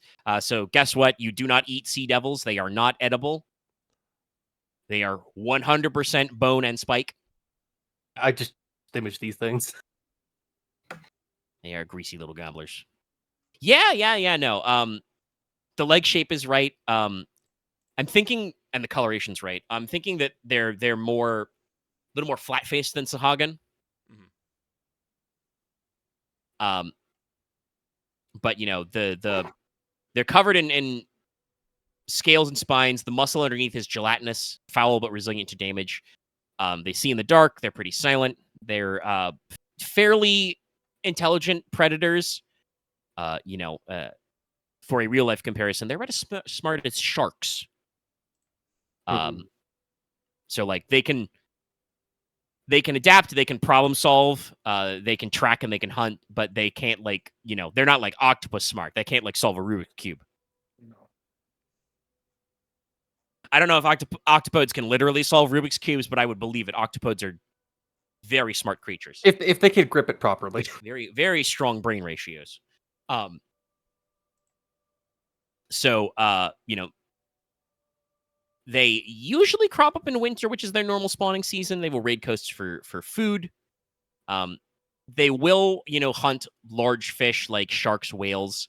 If you have coastal livestock, they'll pick it up. They probably snack on wild fish to keep their strength up, but they are mostly interested in hunting man flesh. If you run into any juveniles, they would be weaker than the big boys. But the big guys are pretty tough. Like I said, they have ranged attacks. They can see in the dark. They're armored. What the hell? They can breathe underwater. They're fast underwater.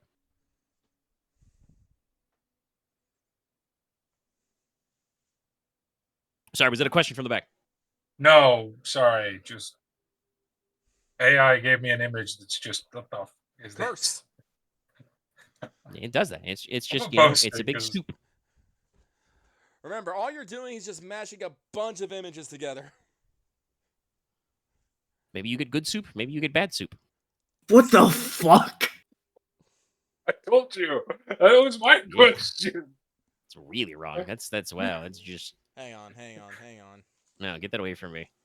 I I believe don't. want I that I do going. not wish to look at this anymore. Oh, Away with okay. me. Okay, give me It's 10 already been seconds. done. I haven't seen it yet. I want to look upon this cursed image and rue the day. Oh, sorry.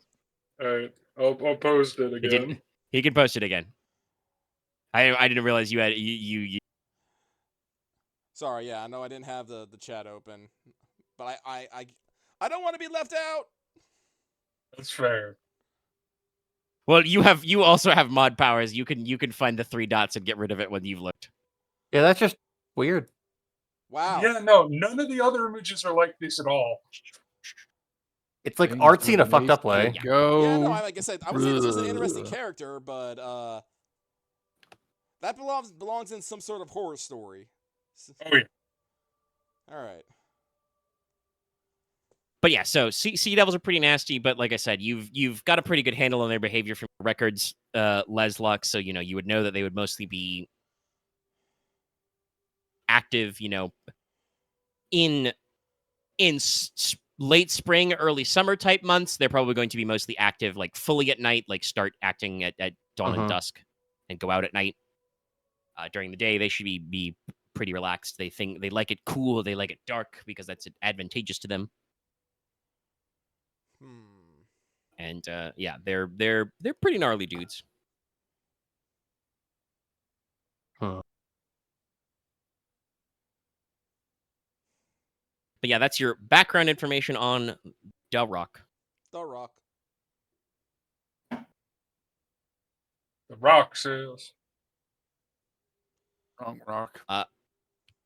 Honestly, it's a little short, but it's getting closer to midnight. We've hit about 3 hours. I suspect we'll probably leave most of your planning to off mic stuff.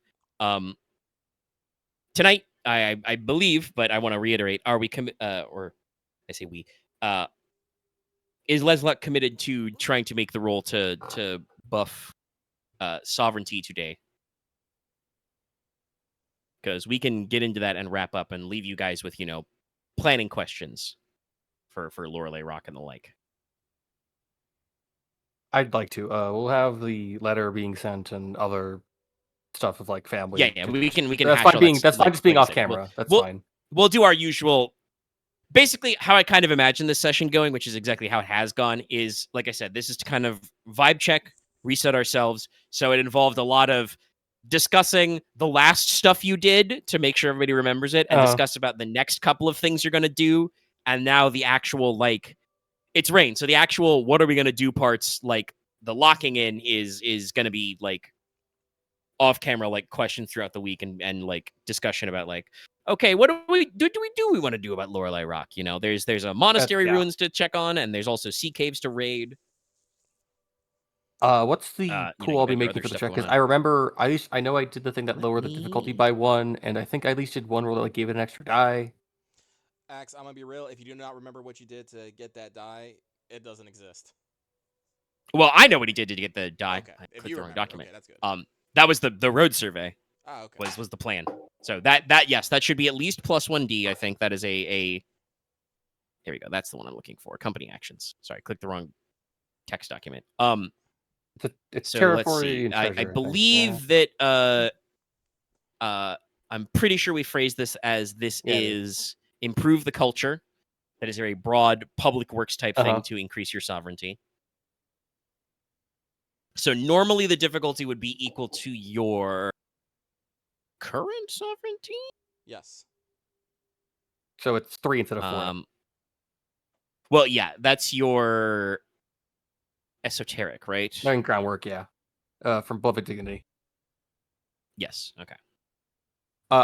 will also be doing a grace check after doing this roll, just to make, because if I succeed at that, I just make sure the territory doesn't go down. Yes, that's the thing you can do in the post cleanup. Is there anything else you can think of to do to improve upon this role? Is there anything that anybody else in the group could do to improve Leslok chances of getting a broad scale roadwork overhaul done? So this is to do with road stuff. Yes. Basically, the specific form that yeah. improving the culture is going to take place is Okay. this is your plan to basically repair all your roads, upgrade your core roads, maybe get around to planning some additional travelers' I inns, could do rest something, but houses, I watch believe I forts, sort of have thing. something that could help. I would assume. I do have an expert die and a good number of points in knowledge engineering. So would I be able to help come up with a more streamlined design for roads? Yeah, you can roll that skill to see if you can plan better roads. Well, Do math to calculate like gradients on slopes, that sort of a thing. Lots of physics math. I mean, Actually, also we entirely went into the meeting. I completely forgot. You've got Aramita Star here as well. I was about to Yeah. mention that. I We was can gonna also say still that, do that tonight. I was saying that earlier, but I immediately forgot it when Omega brought up the road thing again. That's okay. I like I said, I forgot it myself. I pitched that Because to it's you as like, like no, one I of was two gonna- things I you was could gonna- do, and then you decided to do the other I thing. was waiting for a moment to mention it, but Yeah, it's remembered. like right. Okay, But- well we'll outline that one next. But I would like to make a Haggle roll to negotiate cost and wages for the work. So that would be 8s? 8 or 7. 2 8s, yeah. Because I would have Yeah. chosen Alright. 6 for my expert. That's fair. Usually Because I always choose He 6. usually does that. Yes. All right. It's Hang on one second. easier it's not a bad if I number. do It's that. not. I mean, 6 will usually get you Jesus. those difficulties. Solid. We're back it's to a- dinosaur story. 10s. Axe, it's about a 1 out of 10 chance of being a 6. Let me look at the fucking chart. Experts are weird for non-combat check. That's why I just picked for non-combat. I just picked 6, which is my favorite number. So it's that simple. Well, I mean, guess what, X? You're gonna have to think about that because I think the 2 10s counts as significant success. Like It will be significant. Enos goes out to negotiate like wages and pay, and maybe diversify, offset some wages farther down the line. Get these guys on the hook for a longer term project. because Maybe funnel some my own idea to funnel that money into maybe getting the infrastructure of the houses up. Maybe secure some long-term contracts. Yes. Because So honestly, my own idea to support die was really just to get people willing to be invested in actually working and building the infrastructure around the roads. But I think that's what we covered now. yeah, Enos has offered them money, so you don't need to offer them inspiration. That would have been a valid choice, but I think those are a little too close together. That's okay. You already ordered a road survey. So right now to make this roll, you are currently rolling. Improve the culture is territory plus treasure. You Which have make it plus 7. 2D from the road survey and from Nicola's engineering work, and plus an expert die from Enos's work just then. Yay! I'm gonna set the expert die at 5 Yippee! It's fair. It's a middle one. Group health. because we don't need it to be that high. Any other moves anybody wants to make? I also I'm have just I'm also saying, have my lucky for this because I can't You should, typically set do it, that. you should set the expert dice You at are making the 6. roll, that's true. Just saying. Not much I don't can think- really do to help in the situation. It actually matters that much. Again, 5 and 6 are we're both improving the difficulty. culture by way of the roads, right? Yes. Okay. Roadwork, Infrastructure. associated roadwork. Let Sorry, I me- almost said roadwork and roadwork accessories.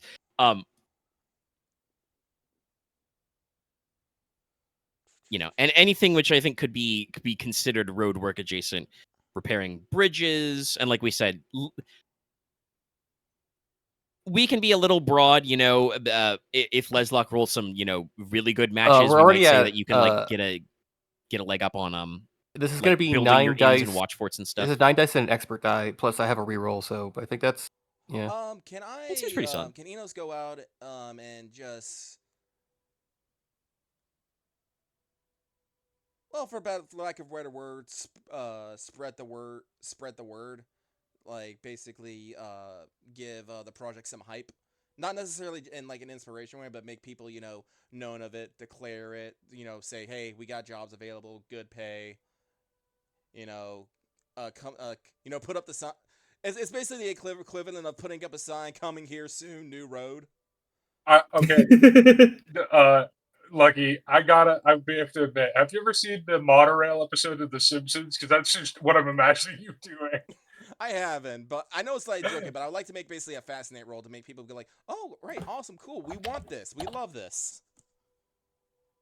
Authority's already 4, so it's like, oh yeah, the orcs do a cool thing again.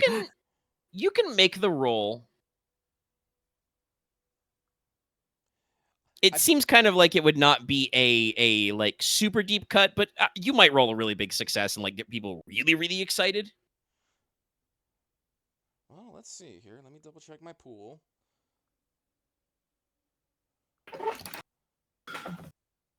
Yes. Well, I'll get success. How much success? We will see.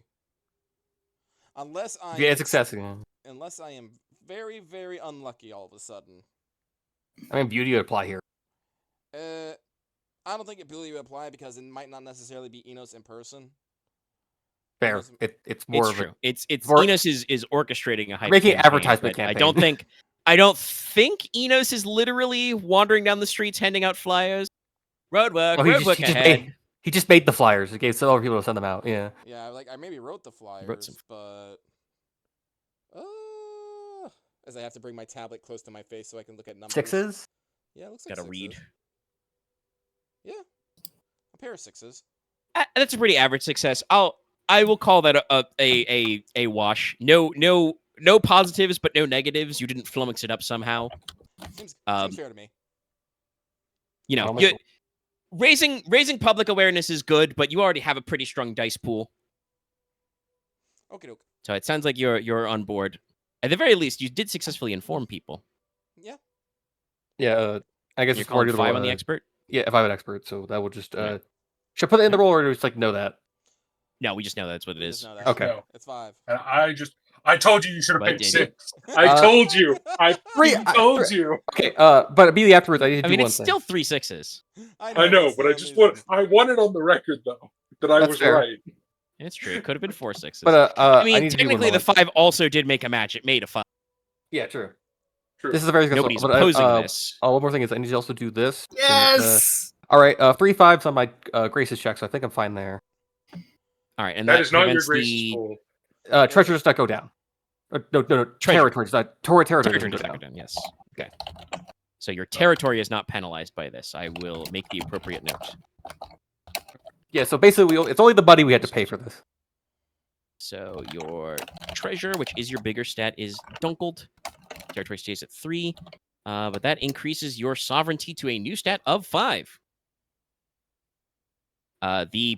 The people are very happy. You are building some very robust roads, and like I said, you got 3 6s, so like you got a 3-wide set on that. So I think that like it's not going to be immediately completed, but you are probably on track for all of your road upgrades, inns, rest houses, waypoints,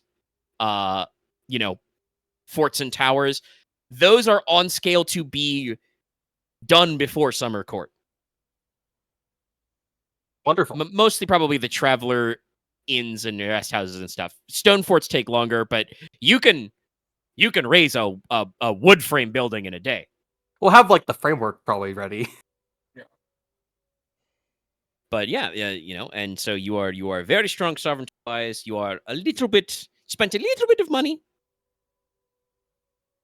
but you did not tax the physical resources of your people or their waistbands, thanks to your advanced gracification. All right.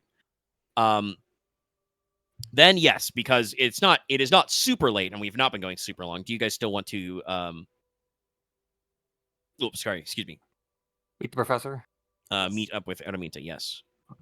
Eramita Star. Let's be Professor Star. Well, you've already met her, but you're going to All right, to bring her in. Okay. Let's go plot stuff Welcome, out. Professor welcome Star. her. Yes. So, short version, you officially bring her in. You probably meet her in the hall. Maybe you take her back to your cellar if you want to have her in the office. But she'll actually show up. She will bring probably some bags and some plans and some stuff. I was totally expecting We'll her describe to that bring later. her entire office.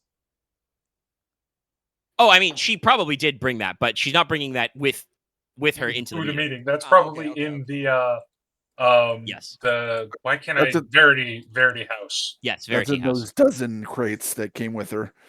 And in the time before Summer Court, she will be staying as a guest at the Verity Guest House, which Kefis has shown up to air out, clean out, refresh the decor. He probably makes an aside that like, oh, the curtains are at least 200 years out of date. Unfortunate. But if you want her to perform the work of a court scholar, she's going to need a proper workshop and laboratory to work. If you want her to teach and demonstrate, you're going to need to get her a lecture hall. And she wouldn't cry if you gave her an art or drafting studio. She isn't really too fussed about personal living space. She does need space to store all her books and manuscripts and charts and drafts and stuff. We'll need spots to get new materials, but she doesn't really care about it too much. But giving her a good apartment and paying her a stipend shows you care. Technically, there would be a now unused laboratory in the palace. Yeah, If you wanted to take over your old facilities, we can If probably she swing doesn't that later. mind. Well, I would also like her to teach. What do we have for like educational institutions here in Stonehearth? I'm pretty We have sure we've Conti. discussed this. You don't have an yeah, you have Conti. He has some tutors under him. You don't, I believe, have a university or college in Stonehearth. The town wasn't built to have a college in it. I find that really weird. We don't have a college. I mean, historically speaking, it is not actually that. We had like, the silver. lots I mean, of- the silver tower was kind of our thing for like the national college. I guess that's true. Colleges and universities tended to be built in extra places, and like either towns sprang up around them or they're around like monasteries. Another big one is donating castles and manors. Oh, okay. So, like Stonehearth itself doesn't have like the free space for that sort of thing. You probably have like, I'm trying to think of the right word. Sorry, like fraternity is not quite the right word. Oh, I know what you're talking about. Is the right word for that. Sorry, Loth is asking a question later, and I'm addressing there. But like you probably have scholarly societies. They would not be in the format of the university in town. Okay. But yeah.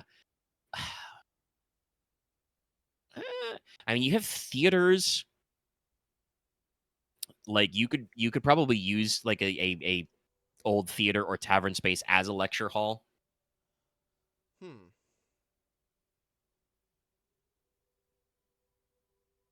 Certainly, you would probably have something resembling schoolhouses for, again, what passes for public education, but that's also a thing that's like very loosey-goosey in this time period. Well, I guess it's also the matter of scale of what we want Professor Star to actually, speak about. Do we want her just speaking to like a select few, the many, the public?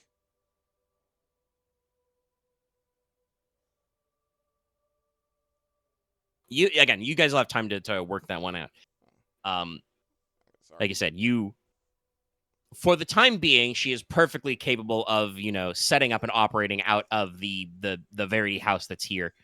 It's just a thing of like she has a short list of required facilities if you want her to keep at her work of court That's scholar. why, that's why I was just offering the lab as like an immediate solution. But I did have an entire house built, so well refitted. Yes, you acquired a home. So yeah, your lab is probably free. She brings with her several of her plans and scale models for her aerial navigation projects. She has obviously many of her designs related to leyline theory as well, since that was the primary thing you recorded her.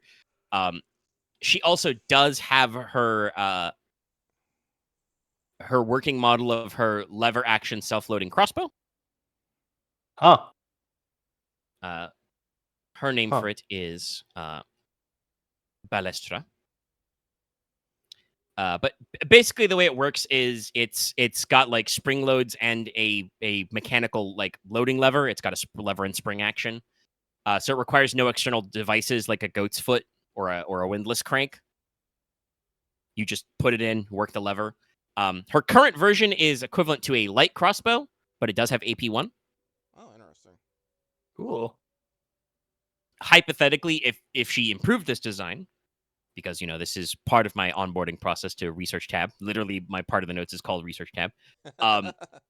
She could turn this into something that has the effective strength as a heavy crossbow, but with less draw time. Basically, give you heavy crossbow stats, but without the slow one. Interesting. Currently, producing the design for her is for her Balestra is twice the normal cost. So normally, I think it's like 2 wealth, maybe 1 wealth for a light crossbow. Light Double crossbow, check. 2, yes. So currently it takes 4 I assume then like the to heavy get variant would be you. like a 5. No, that's also still wealth 2, so it'd still be 4. Okay. It's research that you need to pave the way, manufacturing, Gotcha. Okay, what are the other? What she does, bring up next is the primary project you have brought me on to study is the leyline situation. I have some preliminary charts. I've studied some maps. We're looking for signs of etheric concentration, places of power, etc. To obtain scientific data for this, though, we have a couple of systems. The common historical way is to use crystal pendulums, useful for dowsing and other folk magic. Silkstring materials like amethysts, lapists, hematites, maybe lodestones or moonstones. Silkstring. It's related to dowsing craft. But instead of locating water, you are locating etherical currents. But this needs to be very particular. It's an unscientific measurement, so there's always room for error, and they would have to be flawless, high-quality gemstones. Basically, using the pendulum is dependent on one's natural sensitivity to aether. Basically, she's saying in less specific words, it requires the user's eerie skill. It is basically, making eerie rolls to figure out if you sense aether. I have thoughts of how using exceptionally high quality pendants could help, but unroll parchment. I have some other ideas that may be more scientifically accurate. Oh. Gentlemen, I present to you my plans for. Hold on, let me make sure I'm in the right Discord text. The Aether Compass. The Aether Lab. I was close! I'm sure you have all heard of, if not used, an astrolabe. It is a device that measures the position of the horizon and relative stars. It lets you know roughly wherever you are on Trecaron. Very reliable if you can see the horizon. My Aetherlabe will allow one to measure the relative strength and alignment of etherical energies relative to where you're standing, and should be able to detect what we are calling places of power, nodes or well springs of aether based on their relative strength of flow. At the very least, you could detect ley lines and follow them, and they would be stand out versus the passive aether we are all surrounded by.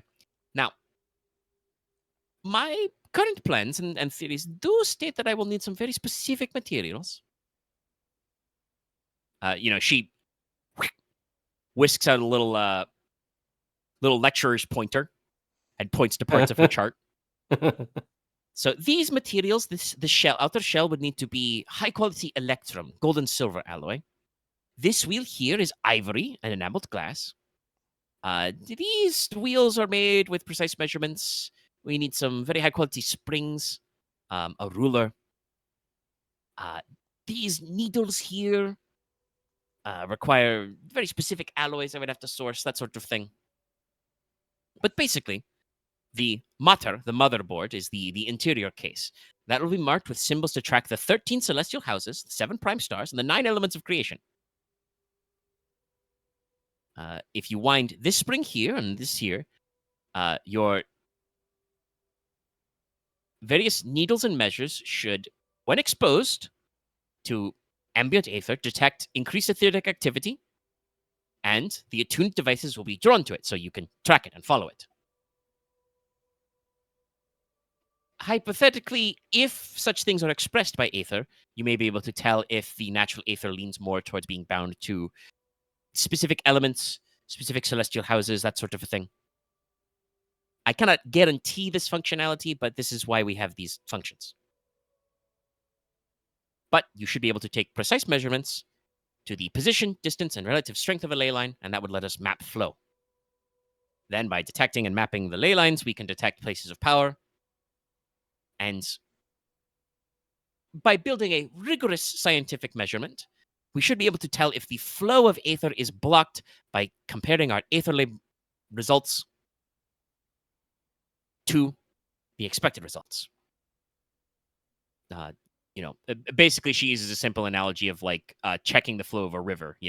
If records or measurements say that you should have, X amount of water level, and the water level you measure is lower, you can tell something's wrong. This is my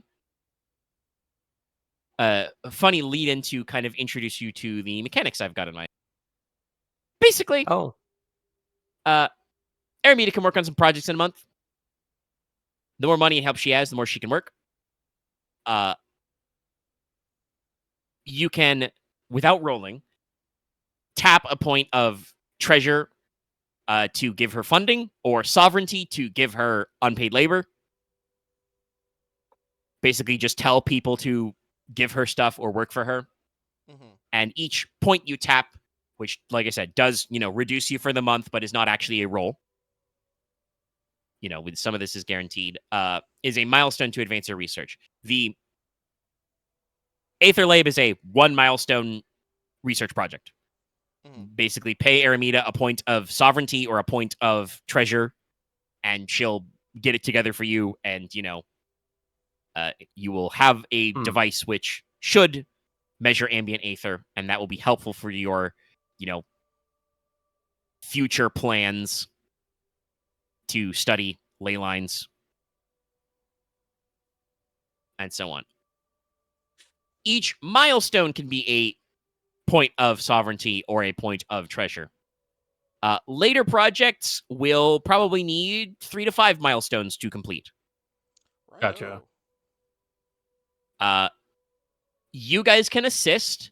If you have, the equivalent of wealth 3 or higher to contribute, like normal wealth stuff, you can, roll haggle and try and, shell out your way.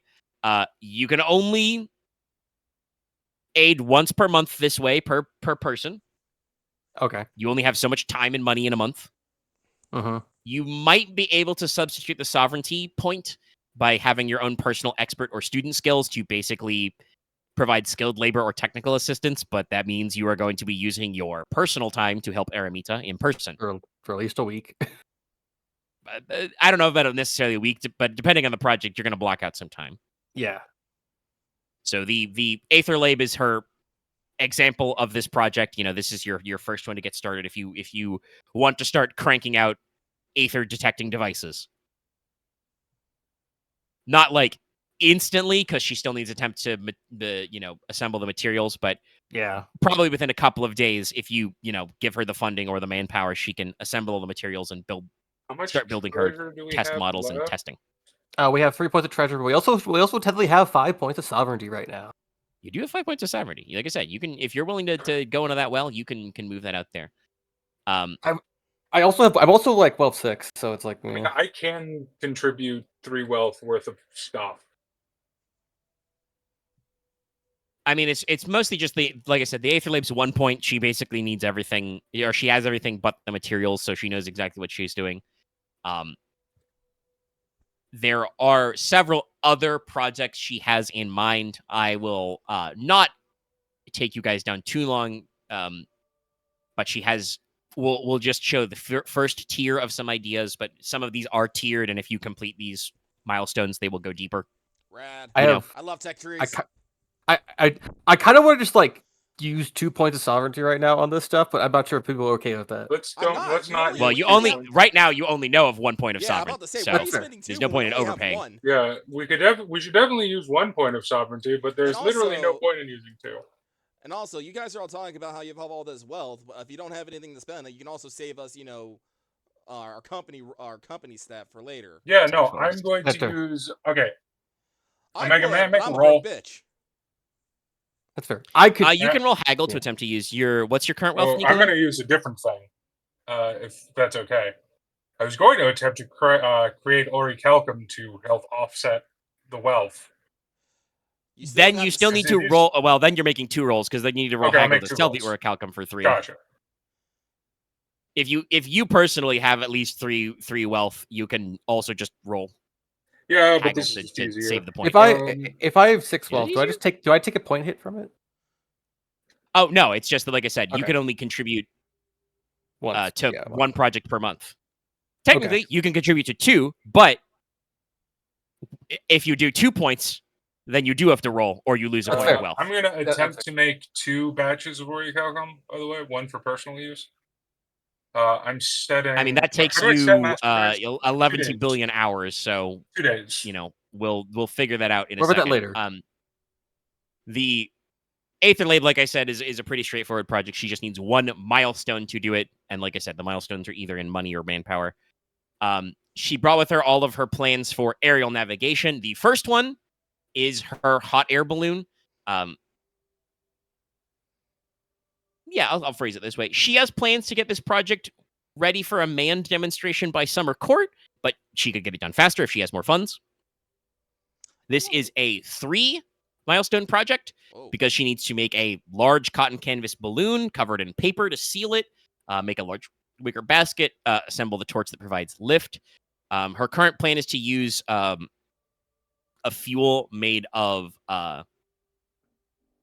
straw and wool dipped in coal tar to produce high heat over a long time. Pure black rock coal is too heavy, but there could be further experimentation for more stuff like that. So you've got hot air balloon. So, just to formulate this, Dallas, how much is the orichalcum going to be? Orichalcum is 3 wealth. Each orichalcum is worth 3 wealth. Yes, and 1 is for personal use. So okay, so there'll be 1 for there.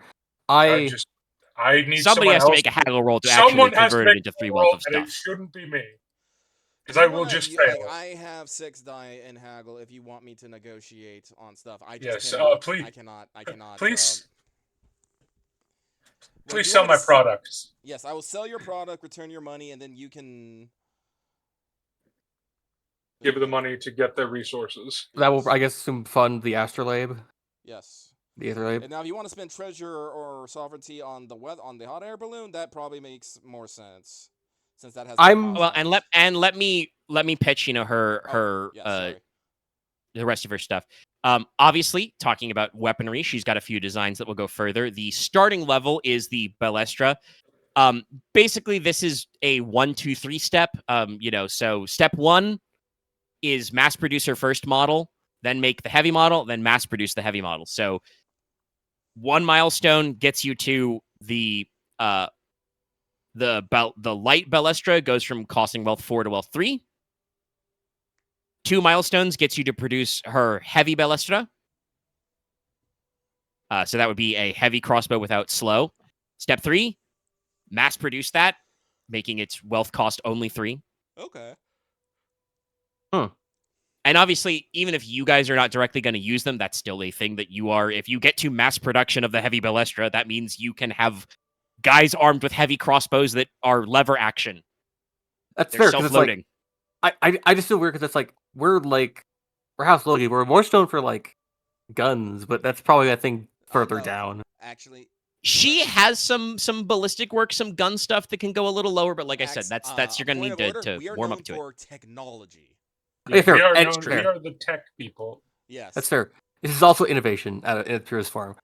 Yes, no. Like, who's to say that we can't take this lever technology that Aramita is developing on crossbows and then learn to apply it to guns later? Gun. I will fuck tell lever you, action. the air stuff, there's a few things in it.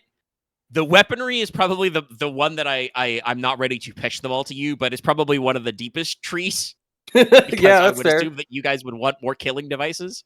Yeah, no. Her next big entry level one is the underwater apparatus. That might become more relevant later. Yeah. This is a suit of treated leather. It includes a bag with lenses to go over your head. There's a valve-inflated balloon on your chest, which allows the user to sink and float easier. There are 2 tubes made of reed cane, which go up to a cork diving bell made of cork and copper, which holds air at the surface. So, if worn and used correctly, a person can go diving and walk underwater with the bell for at least multiple hours without surfacing, and can probably reach like 20 or 30 feet underwater. Okay, that's That'd not. be good for I was salvage. about to say, but what about the bends? It's like, okay, we're actually not going that deep. No. That's This probably is good this for is like salvage. super like low level scuba-ing. It's just like super long snorkeling, but it's a fully contained suit. This is a three milestone project.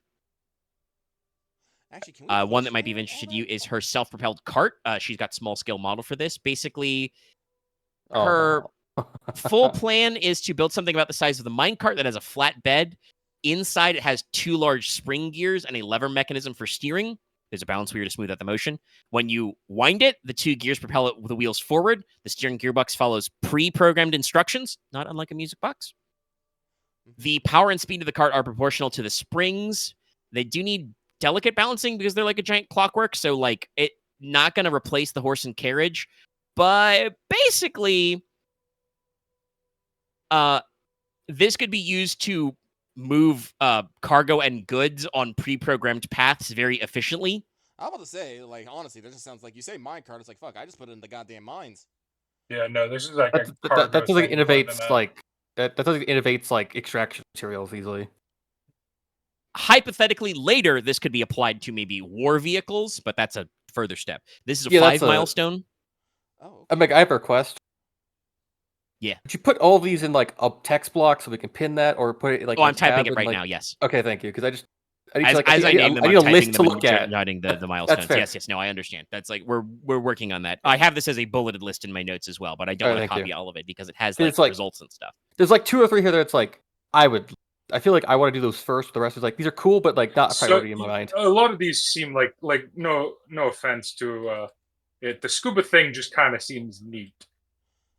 yeah, no, like if we're having a slow month, it'd be like, hell yeah, scuba it up. Let's go walk on the. Like lake I said, bottom. some of these lead to like deeper tech trees. Some of them are just.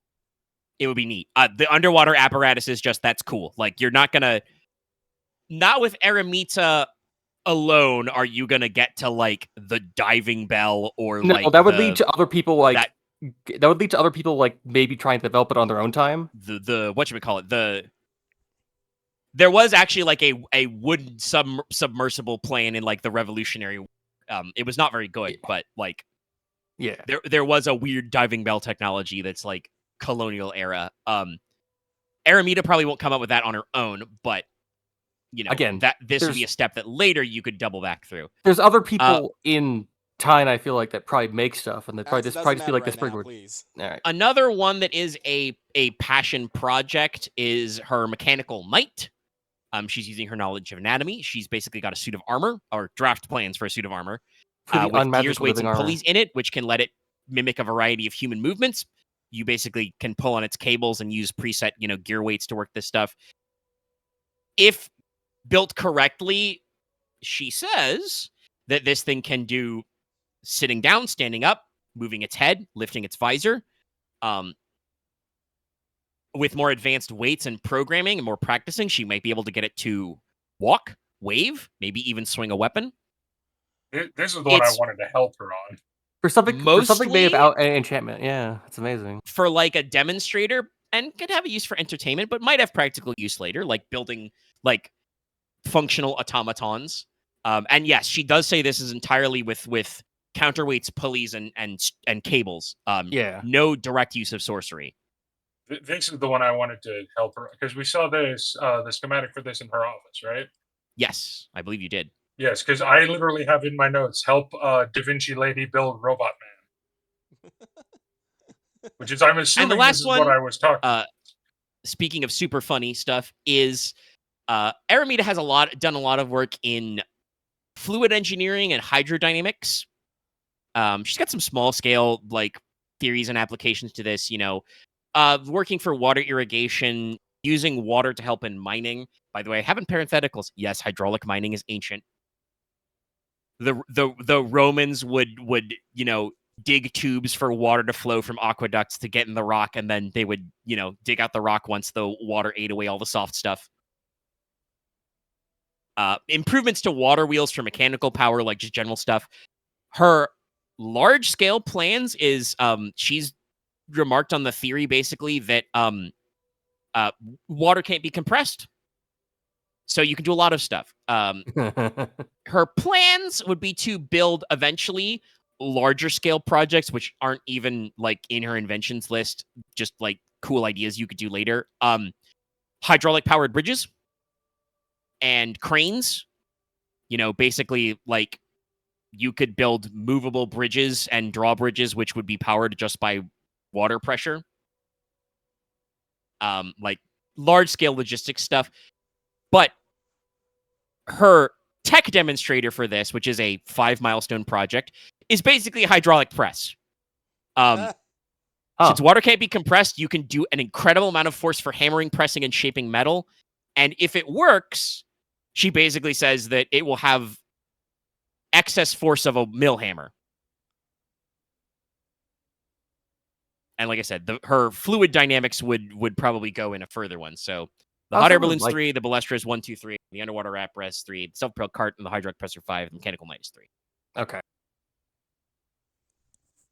I do actually also have sorry, I have a very bad typo in this note here, but thank you, Google. It is grasp. I know Inos said he wanted to talk with her about dead languages. Yeah. I do have some notes about that, if you want me to read that out now. That'd be fine, please and thank you. So she has a strong grasp of modern languages. She speaks Crownish, obviously. She's pretty good at Kithlang. She's passingly familiar with the grammar and writing systems for Deep Speak, Runic, Elvish, Wing, Lizard, and Mer. Like, she has at least studied examples of what they look like.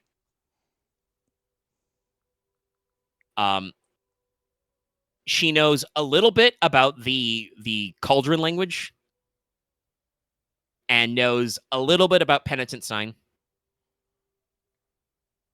I also want to say, because I wrote this after you guys brought this up, if you wanted to put her on the drum code project, she could probably start figuring out some basic strings in a few weeks with some samples.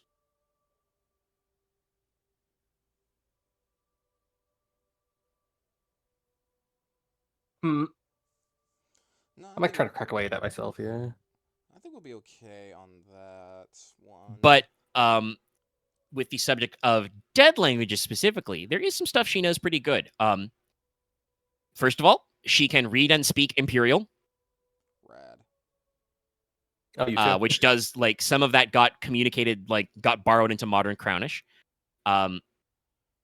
She can speak some of the old Celticy dialect, but writing it down is all, like, phonetic. It wasn't written pre-Imperial, so it all uses the Imperial alphabet anyway. thanks to her grasp of Runic, she can understand Old Norlish well enough as well. But she does have a couple of very exotic dead languages. She won't claim to speak, but she does have some samples of, and is interested in more. Which is, first of all, there was a Draconic language. Yes. We've mentioned yes. before. She has actually copied some of the very old few records of the Dragon Slayer tribe trying to understand it. So she has a few very old samples of the Draconic language. Yes. Excellent. Nothing like Excellent. super deep, but like I said, if you put her on the project. The other one is that she actually brought up that in Tron, the original Stargazer tribe that Veritas and her people come from were once in contact with the Lobo, the kindred of the moon. What? Before the calamity. Yeah. So the oldest burial sites of Tron, and some artifacts they have that are super ancient have records of the Lobo's now lost language, the Moon Runes. Moon runes. Brief question. Hydrus is of the sun, right? Or is that like he's not? Yes. Okay. Yes, remember, So we he just was- don't have. he The was opposite to of the the sun moon. is not the moon. No, I was more asking is it's like, wait, right? We just don't have a moon goddess, do we? Okay. Yeah, No, no, well, remember, no. I'm pretty sure She's she was lost. the one who You're got pretty sure she got. existed? Yeah, Yeah. yeah, we're she's gone. pretty sure. Isn't she the one who supposedly, we don't know for sure, but sacrificed herself to save everyone? No, I think she was. Maybe.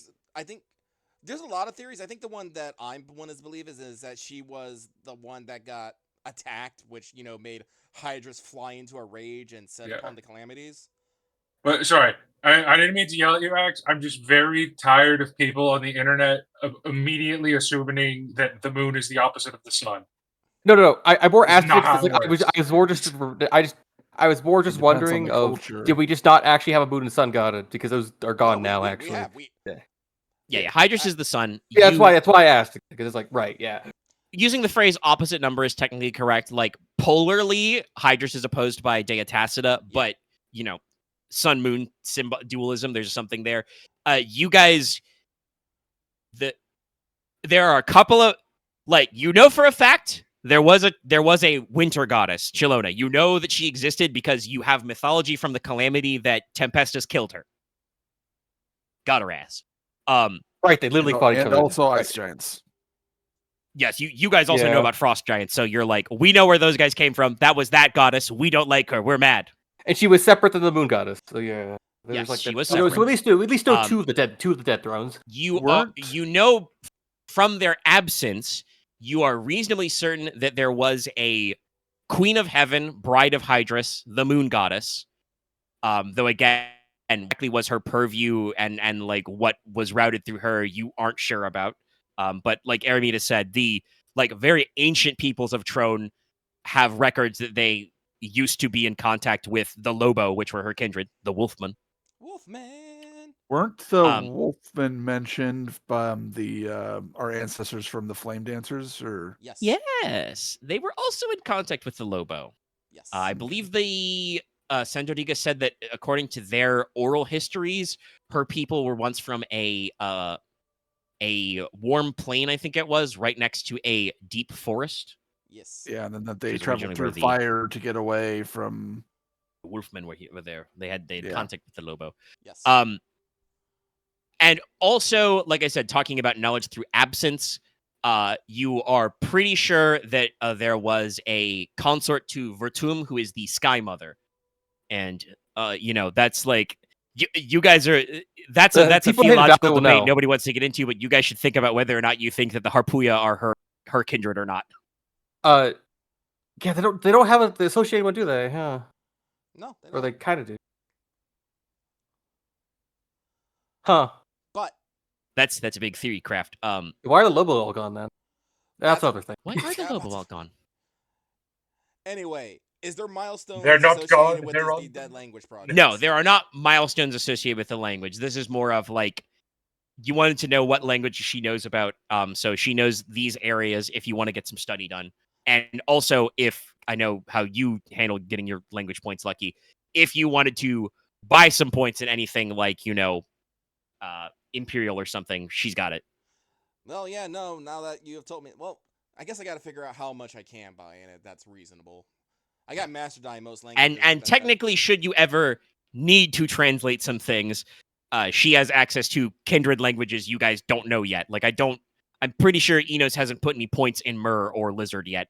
I think I got Merb. I definitely don't got. I do not got Lizard. I have no points in Lizard. I have like 2 in drum code, and I'm not raising it higher than that until I ever actually like beat the other people. That's fair. That's fair. Yeah. Yeah, but no. Lucky picked up Merb during his travels, but Okay. yeah, but Lizard, That may be relevant later.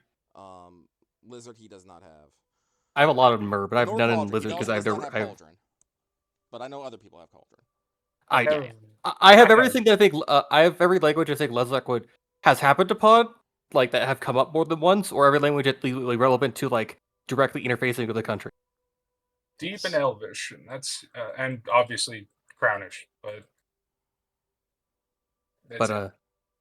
And strictly speaking, we talk about it with like dialects and stuff. I have not usually made you roll specifically for like Old Norlish, Old Celticy, etc.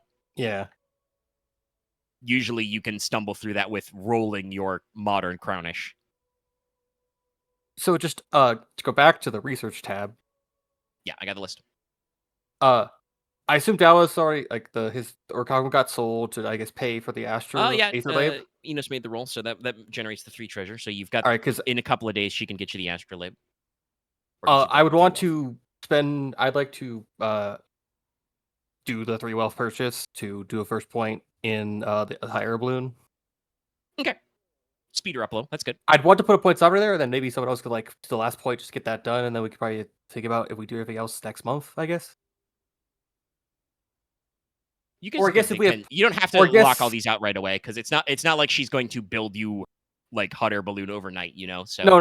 You got some time to think about it if you want to at least put a personal wealth in it for the month, and you can. I always put that personal. Plan to put a sovereignty. I'll put my point in there for that. My personal wealth point in that. I guess if we have the points left over the month, we could just spend them before the month turns over. Unless it's more of it has to be a thing at like the beginning of the month.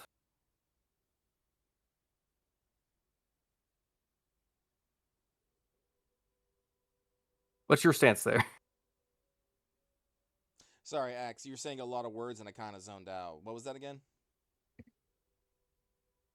Can we spend? If we have like sovereignty and wealth points like lingering open treasure like points of that before the month turns over, can we just spend all of that, or is like what we do this beginning of the month to actually like make it count? No. You can spend them whenever. So if like that is absolutely works out as. Funnily enough, this is a very realistic outcome of government budgeting, where you realize you're at the end of the period and you're like, oh, we didn't do everything we could have done. Spend quick. But no, Axe, spend all the budget. Yeah, no, Axe, I definitely think that, at the beginning of the month, we should focus on company actions and then hold on what we don't use for any, active or reactive things we need to do like throughout the month. But if we were reaching the end of the month and we still got treasure or sovereignty, no, we should absolutely just dump it all into Aramita's projects. All right, then I won't spend the sovereignty, but I will spend my personal wealth point immediately just to at that. But yeah, no, like I said, you're her patron. That makes perfect sense for you to be like, okay, so we want to get the Astrolabe, but also the hot air balloon thing. Let me put a down payment on that one. Let's get the ball rolling. Okay, all right. But yeah, that is what I have for her. And like I said, as you unlock the tiers, you will unlock new projects. Honestly, I should probably start studying Draconic just because that might help Aurelia. Flying projects, shooting also, projects, water projects. Because I didn't get a chance to, I believe, show her this. I want to share with her. I don't think this will help the project, but I just think it'll be cool in tandem. I did want to give her my finalized schematics on the clockwork arm I built. That probably won't advance her project, but that gives her like a parallel comparison for. But it's neat, and we get to do nerd. It's cool. Yes. Nerd it might lead to something down the line. Honestly, I feel like Dallas could just spend time doing sovereignty, like just spend his time with Aramita and fill in milestones. Well, like I said, that's the expert or student roles. He's got engineering, so he could just fill the time. It's just that means that he is doing that. So you guys can figure out later what you want to contribute. The next focal point I want to pitch to you is I want you guys to decide how much you're going to do yourself and mentally and physically prepare yourselves to do Lorelei Rock next time.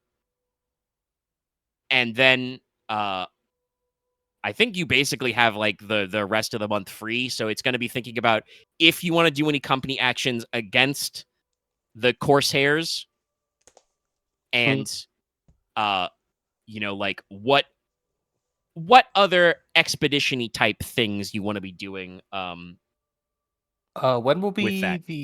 I think it's the beginning of summer course when we do the roll to make the armor and the arms, or is that like before that? That's whenever you're building the armor for the fifth company is just whenever you guys want to do it. I've said what it is. You do not explicitly make that part of summer court. After we get back from Lorelei Rock, I'm gonna need to. I know he's not technically here right now, but I'm gonna need to work with Loth to do, or to work with Logesh to do a recruitment drive. Seems fair. Also, I feel like I don't spend enough should time also with him. Logesh's crime busting operation. I'll make sure I'll have notes for that as well. Also, Dallas, remember you're still on the hook for making Inos prime elemental until he gets a perfect one. Oh, I know. But you have plenty of time. The other thing is to think about if you want to be doing it is because you did. I figured you would, but you did immediately fund the Aether Lab.